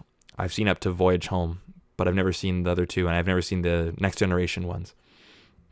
But yeah, I think that battle has kind of died down. It is in terms of what I've witnessed online. But thanks, Heidi. I appreciate it. There's a $50 surcharge for people who are late, by the way. I thought I'd let you guys know, so I'm going to be waiting. Kidding, of course. But yes, Heidi, thank you so much for joining. Hopefully you're enjoying the Untethered Soul. And by the way, for you guys who are still here, if you guys are having a hard time during this quarantine, The Untethered Soul by Michael A. Singer, read that book. It will change your life. It will change your life. What's my opinion on Zack Snyder? You know, I'm pretty indifferent to him, to be honest with you. I watched 300 for the first time a couple weeks ago. I liked it. You know, style over substance. I like the style in 300. I've never seen Watchmen. He did Sucker Punch, right? Never seen that. I don't like Batman vs. Superman, and I don't like Justice League. And I don't like Man of Steel either. So I don't have anything against him. Like, it's not like Zack Snyder movie? Oh, fuck. You know, like, if he makes a movie that looks cool and has good trailers and gets some good reviews, then I'm going to check it out, right? I'm not going to have a grudge against a certain director. So, yeah. Yeah. What should I watch first for Star Trek? Dude, I'm the wrong person to ask. I would say start with the J.J. Abrams Star Trek and watch those 3. You know, I enjoy all of them. I've seen Into Darkness once in the theater. I haven't seen it since, so who knows. Thoughts on other Gibson movies? Payback, haven't seen it. Get the Gringo, haven't seen it. Bloodfather, haven't seen it. You're making me look bad, man. Fuck. All right. Dragged Across Concrete, Edge of Darkness. I haven't seen any of those. Hi, guys. I'm BrandoCritic. I'm an expert on movies, but I've never seen anything. You know what I mean? It's always so funny that when people ask me to movie and then they like ask me like 5 movies in a row, have you seen them? And I all say no. It's like I just feel my reputation just go fucking down the drain into the toilet. But you know what? I'm trying my best, guys. But no, I like Mel Gibson's work. You can't see it, but I have a Braveheart poster right over there on the other side of the window. That's one of my all-time favorite movies. Hacksaw Ridge is an amazing film. Maverick, the Western, the Richard Donner film, that one's pretty fun. It was cute. Mel Gibson. Chicken Run. Amazing movie. If you guys have never seen Chicken Run, I guarantee, or I implore you guys to watch it, because it is my favorite animated movie of all time. I haven't seen it in a while, but it's up there for sure. If it's not number 1, it's number 2 or number 3. It's up there for sure. It's all good, dude. But yeah, Pocahontas, his character is pretty bad in Pocahontas. I'm not gonna lie. That review's coming up pretty soon in the next couple weeks. I think next Wednesday. I think. Don't quote me on that. It might be next Sunday. I have a bunch of other reviews done and slated to come out. So, and then What Women Want. That's a great movie. It's a wonderful movie, guys. I'm talking to you guys. If you guys are having a girl over after quarantine, if you guys are gonna have a movie and watch a movie, but you're really not watching a movie. What Women Want. Even if you're watching it alone, that's a great movie. But yeah, Chicken Run rules. Braveheart, hands down. Yeah, Bloodfather's really good. Currently on American Netflix. Well, that doesn't fucking help me, does it? Just kidding. I have Canadian Netflix, so. But I'll look it up for sure. One movie that he was in, which I fucking hated, was Conspiracy Theory with Julia Roberts. I hated that movie. I just found it so boring. Yes. Anyways, Chicken Run rules. If you should watch one Mel Gibson movie other than Braveheart, let it be Mad Max 2. Yeah, then you have the Mad Max movies, which I haven't seen either. Yeah. What was the last TV show you watched? Like all the way through? I was watching episodes of New Girl last night. That's probably my favorite comedy show. Yeah, I would say that. I watch Miami Vice from time to time. I'll put it on in the background. It's because it's like 40 minutes a show, and I'll do it when I work out. I don't know if that's embarrassing or just fucking weird. Whatever it is, I do it. So, I love Miami Vice. Entourage, I like. I'm not a big TV show guy. You know, I just like, 2 hours, story, beginning, middle, and end.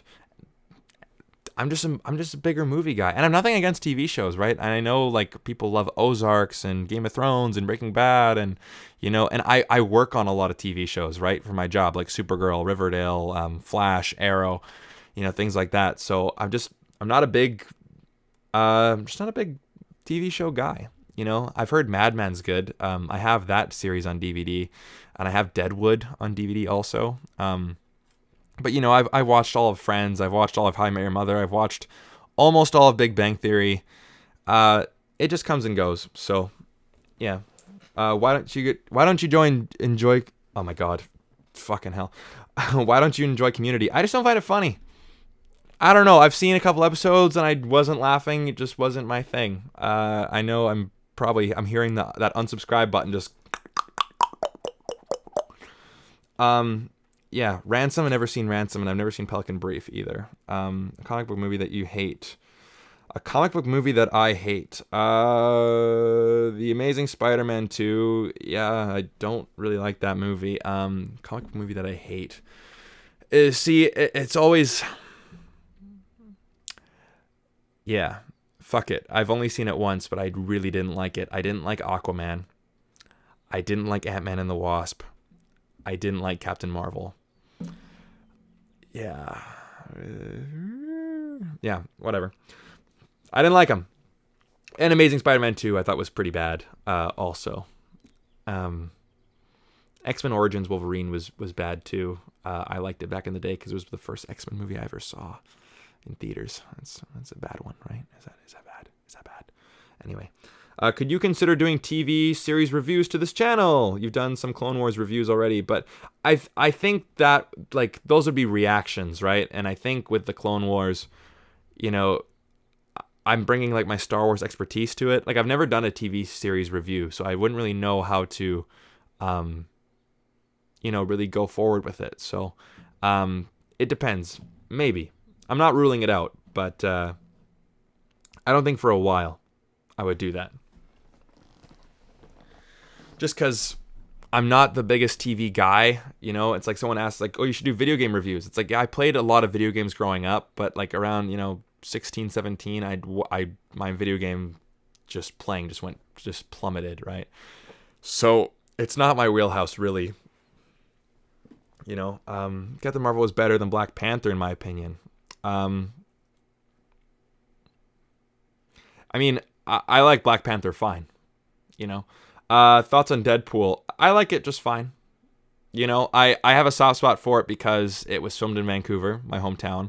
And whenever a big movie gets filmed in Vancouver, I always kind of go like, just because the thing is, whenever a movie gets shot in Canada, it always, always, always takes place in America, right? It's like, Canada is just, and I think the real reason why films that are shot here never take place here, it's like you're never going to see an action scene in Toronto. You're never going to see an action scene in Vancouver, even though they were filmed there. Like Deadpool 1 and Deadpool 2 were obviously filmed in Vancouver, and I think a big part of that is because other X-Men films were filmed here. We have a big film industry, and of course Ryan Reynolds is from here. But, I don't think Americans would want to watch a movie filmed in Canada. What, Canada? Like those igloo, like, hockey players, you know what I mean? I don't understand that, like why have all those, like, plaid jackets and stuff, like just fishing out of those little holes in the ground? I don't understand that. That's not going to happen. Not going to happen. Justin Trudeau, those liberals, fuck them. I've been to Texas before, so I feel like I can make fun of you guys just a little bit. Regardless. What movies did your parents show you that made you want to study film? My parents show me. I mean, like, they like movies, but they didn't, well, I would say the two that my parents, urged me to watch, and I really do love them. I would say Field of Dreams and Forrest Gump, right? Like, my dad loves films like Gladiator and Hunt for Red October, Forrest Gump, Philadelphia, Beautiful Mind, and my mom likes those movies too. I would say those ones. But I think the film that, and again, it is my favorite movie of all time, and again, people might say that this is the reason for it. Pirates of the Caribbean, The Curse of the Black Pearl. It was the first movie that I saw where I was like, and then I think that's when I really got into movies. Like, I'd seen Harry Potter before that, and I love Harry Potter. I love Harry Potter. Love Harry Potter. And then I saw Spider-Man. I was born in 95, so around that that time period, I was getting into movies coming out. Like Shrek was a movie that we watched over and over and over and over again. So, yeah. Worst movie you've ever seen? I probably asked this before, but here it goes. Worst movie I've ever seen? Well, I just saw the 5th Pirates of the Caribbean movie last night for the second time. It got worse. My God, that movie is just complete garbage. I really don't like Ghostbusters 2016. Sean Penn's The Gunman. Ridley Scott's The Counselor. Russell Crowe and Mark Wahlberg's Broken City. I think those are some of the ones that I really hate. But regardless. Movies also never take away place in India. Extraction was a rare case. Movies also never take away place in India. Have you ever heard of Bollywood before? How can you tell if a character is underdeveloped in a movie? Well, if you can't tell, and it's pretty simple, right? Like, tell me the character of Luke Skywalker, right? He's adventurous. He dreams big. He wants, better things on life. He wants to get off the farm. He's got a good heart, right? As soon as he sees, Princess Leia is captured, he wants to save, unlike Han Solo, who cares more about himself, right? So Luke Skywalker is very selfless. So if you can describe the character, like characteristics about the character, not just like, well, he's a farm boy and he's a Jedi, and, not like his actual role in it, but his characteristics, right? Like Jack Sparrow is always conniving and he's always a bit of a drunk. He's kind of the fool, right? But you can, when you look at him, you think that he's like pretty stupid, but you know that he's the smartest man in the room, right? So the more you can describe a character, the more developed they are. The less, more underdeveloped they are. It's that simple, right? If you can tell me character motivations and their characteristics and their wants, their hopes, their dreams, and the reason why they do the things that they do, like Martin Riggs, he's suicidal, right? He's suicidal, but, he's just on the edge. He's about to burst. But he has that one inkling of hope left, and that's family, right? And he kind of sees that in Roger. So, but yeah, like if you can describe to me a character like that, then it's, then it's good. Have I seen Napoleon Dynamite? No. Gosh. Like, why does everyone think that? Gosh.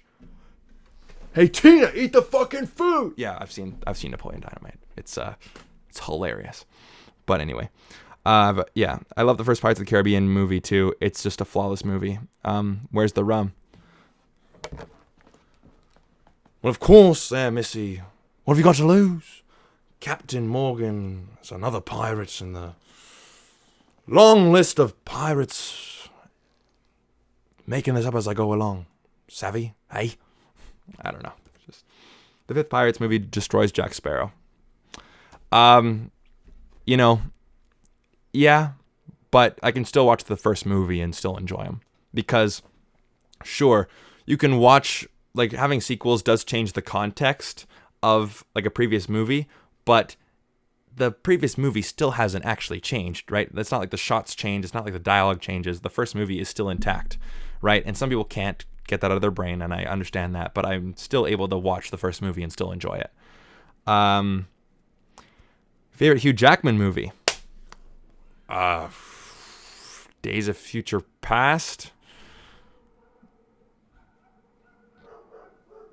Jesus. My dog's barking, but there's a bunch of other dogs going fucking crazy out there. But yeah, anyways. Prestige or Logan? I've only seen the Prestige once, and I've only seen Logan once, so I'm going to go with No. I'll go with Logan. Sure, why not?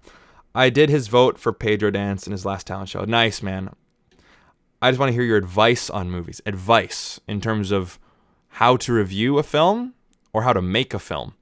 You know, I can go through my textbooks of the films that are like the textbooks I had to read for film school, things like that, or, you know, in terms of what I think makes a good movie, you know.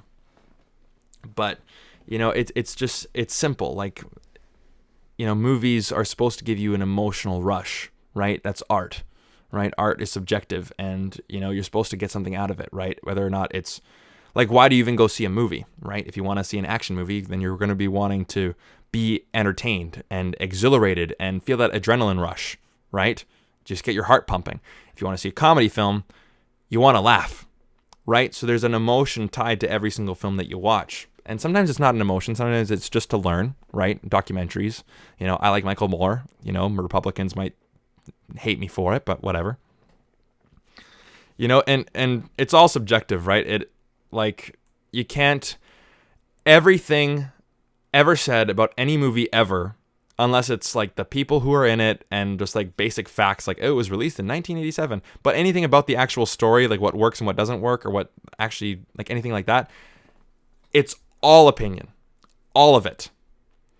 The people who do it better just explain it more and have objective arguments to back up their statements. That's all it is. Not saying that they're right or wrong. You know what I mean? So, was it easy getting a job with a film degree? Asking for a friend. Was it easy getting a job with a film degree? I mean, I got rejected by a few jobs, you know, and then I got a job as a warehouse worker, you know, and I'm just, you know, just doing grunt work, working with stands and lights and things, and then I work my way up, you know, from there, and you just get your foot in the door. You know, it's that simple, right? And I was starting to drive like the big 5-ton trucks, going to movie sets, picking up stuff and going around, and then realizing that I could actually do that. And then I realized my boss was a little shady, so I went to the competition, and they said, oh, we'll get Brandon for sure. And then, you know, I said, I want the office, right? I don't want to be driving a truck all the time. I want the office. Moved over to the company, work in that film studio now. A year and a half later, I have my own office. So, you know, it's actually, no, it's over. That's my music graduate degree. I played 6 years of jazz. And then right above that, that's framed on the wall, is my film degree. So it's definitely helped me talk about the philosophy of film. Like we talked about Freud and, you know, Nietzsche, and so talking about Bill and Ted. I was about to say Socrates, but Socrates and all these things, and realize how art really is. It's much more than just, you know, a guy in a fish Aquaman suit fighting a bunch of, you know, sharks and lobsters, right? There's deeper meanings to everything. So, yeah, what are your thoughts on the Pirates sequels?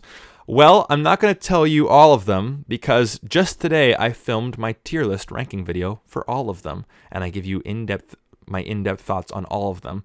I like the second one, you know, it's fun. The third one is like a mess, but I actually like that. That movie is big, like Endgame big. I think the fourth one is more simple, and I like it.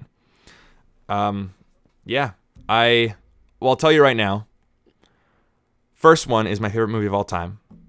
The last one, Dead Men Tell No Tales, is one of the worst pieces of shit I've ever seen in my life. And if you like it, that's fine, right? I'm not, again, people, you are not your opinions. So if my opinion does not align with yours, it's not because I don't like you. Some people don't get that, but regardless. I like the second one. I like On Stranger Tides. It's okay for At World's End. But the main problem with all the sequels is focus. All of them lack focus. So, 6 Years of Jazz. Yeah, I played on Disney cruise ships. I really did. There's actually a video of me. You know what? I'm going to see if I can actually screen share here. So, let's do a reaction video. No. Yeah. Oh, boy. Let's do this. I don't know if you'll be able to hear it, though. No, you know what? Nah. I'll just do that. Yeah, I have a Last Jedi wallpaper. It changes every single day, so I have like a bunch of different ones. But I actually do have a video of me playing jazz on the Disney cruise ships.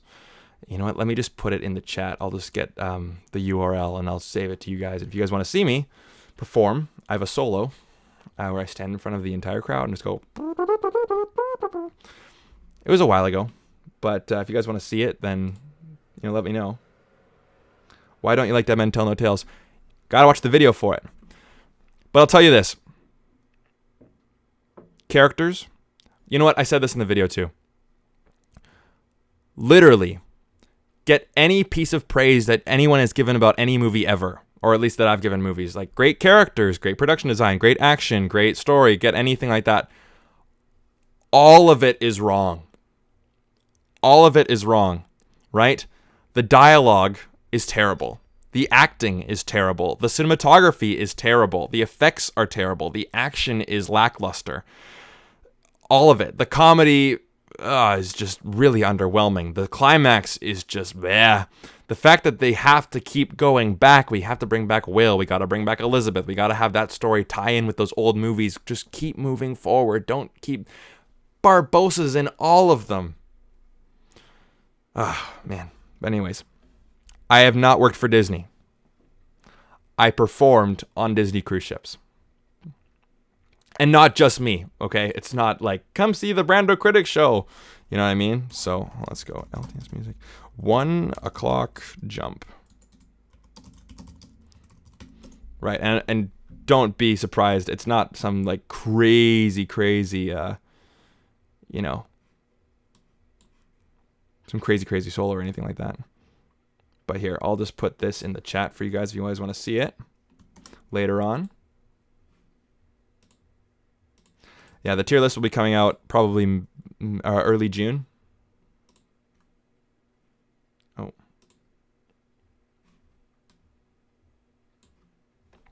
Regardless. There it is.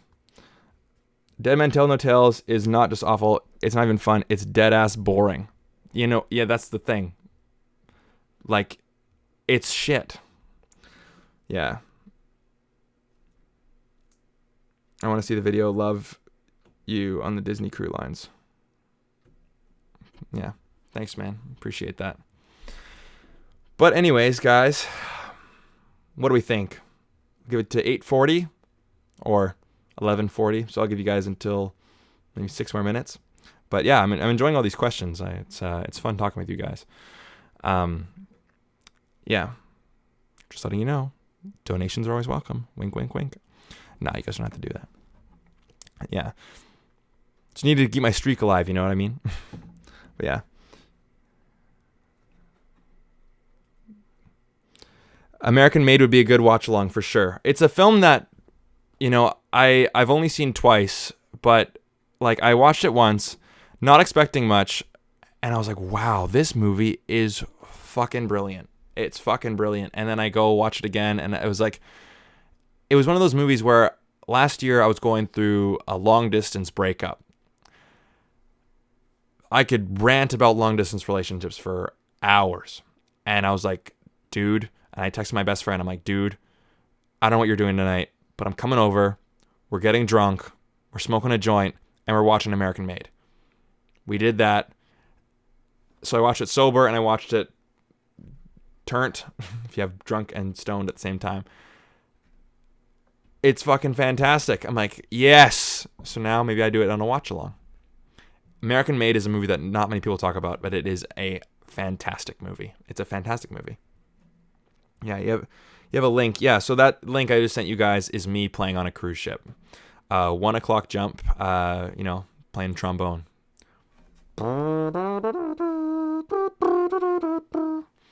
Reason why I played trombone is because my grandfather's grandfather gave me these ginormous German lips.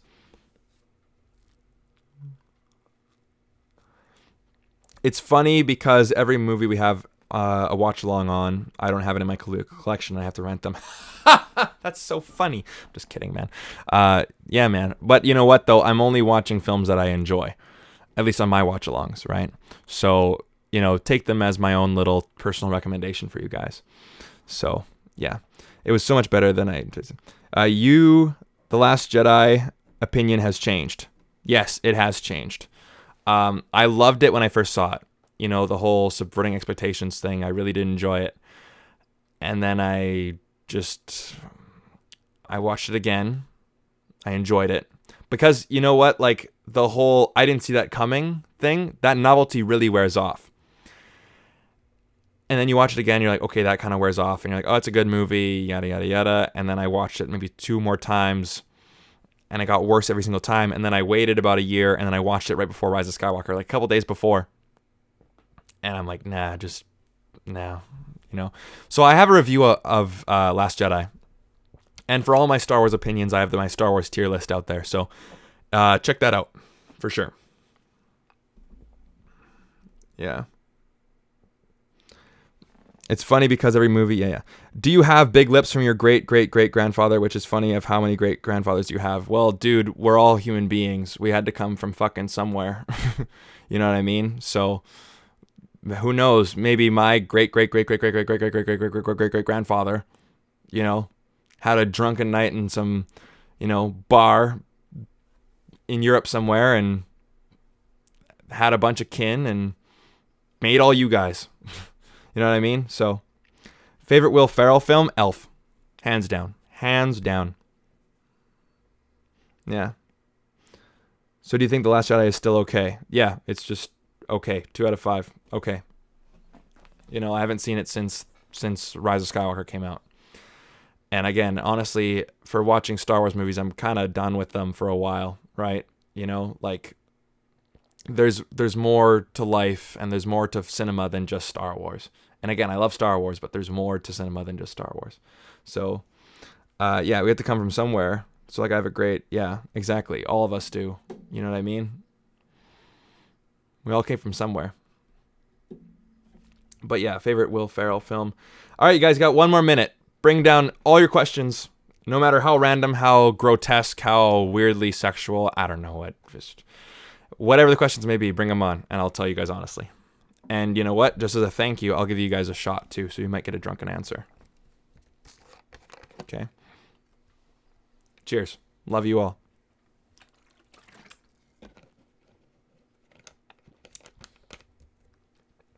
I have nothing to water it down with. Oh, you can see my face turning into The Last Jedi poster. It's getting so red. But yeah. When is your birthday? My birthday is July 13th, 1995. Do you know who else was born on July 13th? Harrison Ford. There it is. Harrison Ford and Patrick Stewart and Nathan Bedford Forrest. Do you guys know who he is? He is the founder of the Ku Klux Klan. Not really happy to be associated with that one, but he was born on July 13th. So, yeah, you have a channel, right? I do have a channel. Yeah, no more questions for today. Anyways. Well, Finn, if you're heading out, thanks for coming, man. What's your best hangover remedy? Honestly, dude, McDonald's and sleep. And a hot tub. just lay in my hot tub, listen to some UB40. And yeah, I have some weird relationships with some celebrities. For example, my mom met Gary Oldman, and my uncle went to school with Keanu Reeves. Interesting. I saw Ron Livingston on a mountain here in Vancouver. But yeah. So yeah, as my final thank you to you guys, if no more questions come in, thank you guys for coming to this Lethal Weapon watch along and my little Q&A afterwards. I'll let you guys be knowing. I'll let you guys know of more watch-alongs in the future. I have some ideas. Some Tom Cruise movies, maybe some Spider-Man, some Cornetto trilogy, maybe some Toy Story, maybe some classic Disney movies. Who knows? I have a list of suggestions from you guys also. And yeah, so look out for the Lethal Weapon. Bad idea, Brandon. Anyways, the Lethal Weapon ranking video should be coming down the line. I still got to watch the sequels, but it was fun watching this one with you guys. Yeah. Keep up the great work and have a great night. Thanks, buddy. Appreciate it. Evan, guten Nacht. Auf Wiedersehen. See you later. And yeah, should we call it, guys? I think so. Anyways, have a good night, guys. Thank you for everything, for all the views that are coming in, all the comments, all the watch-alongs. It means a lot. It really does. I want to do this for a living, so if you guys enjoy the content, definitely share with your friends. It's going to help me. It's going to help you guys because I'm going to be able to make more videos and entertain you guys. So,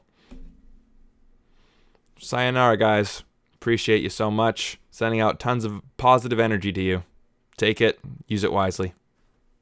Good night.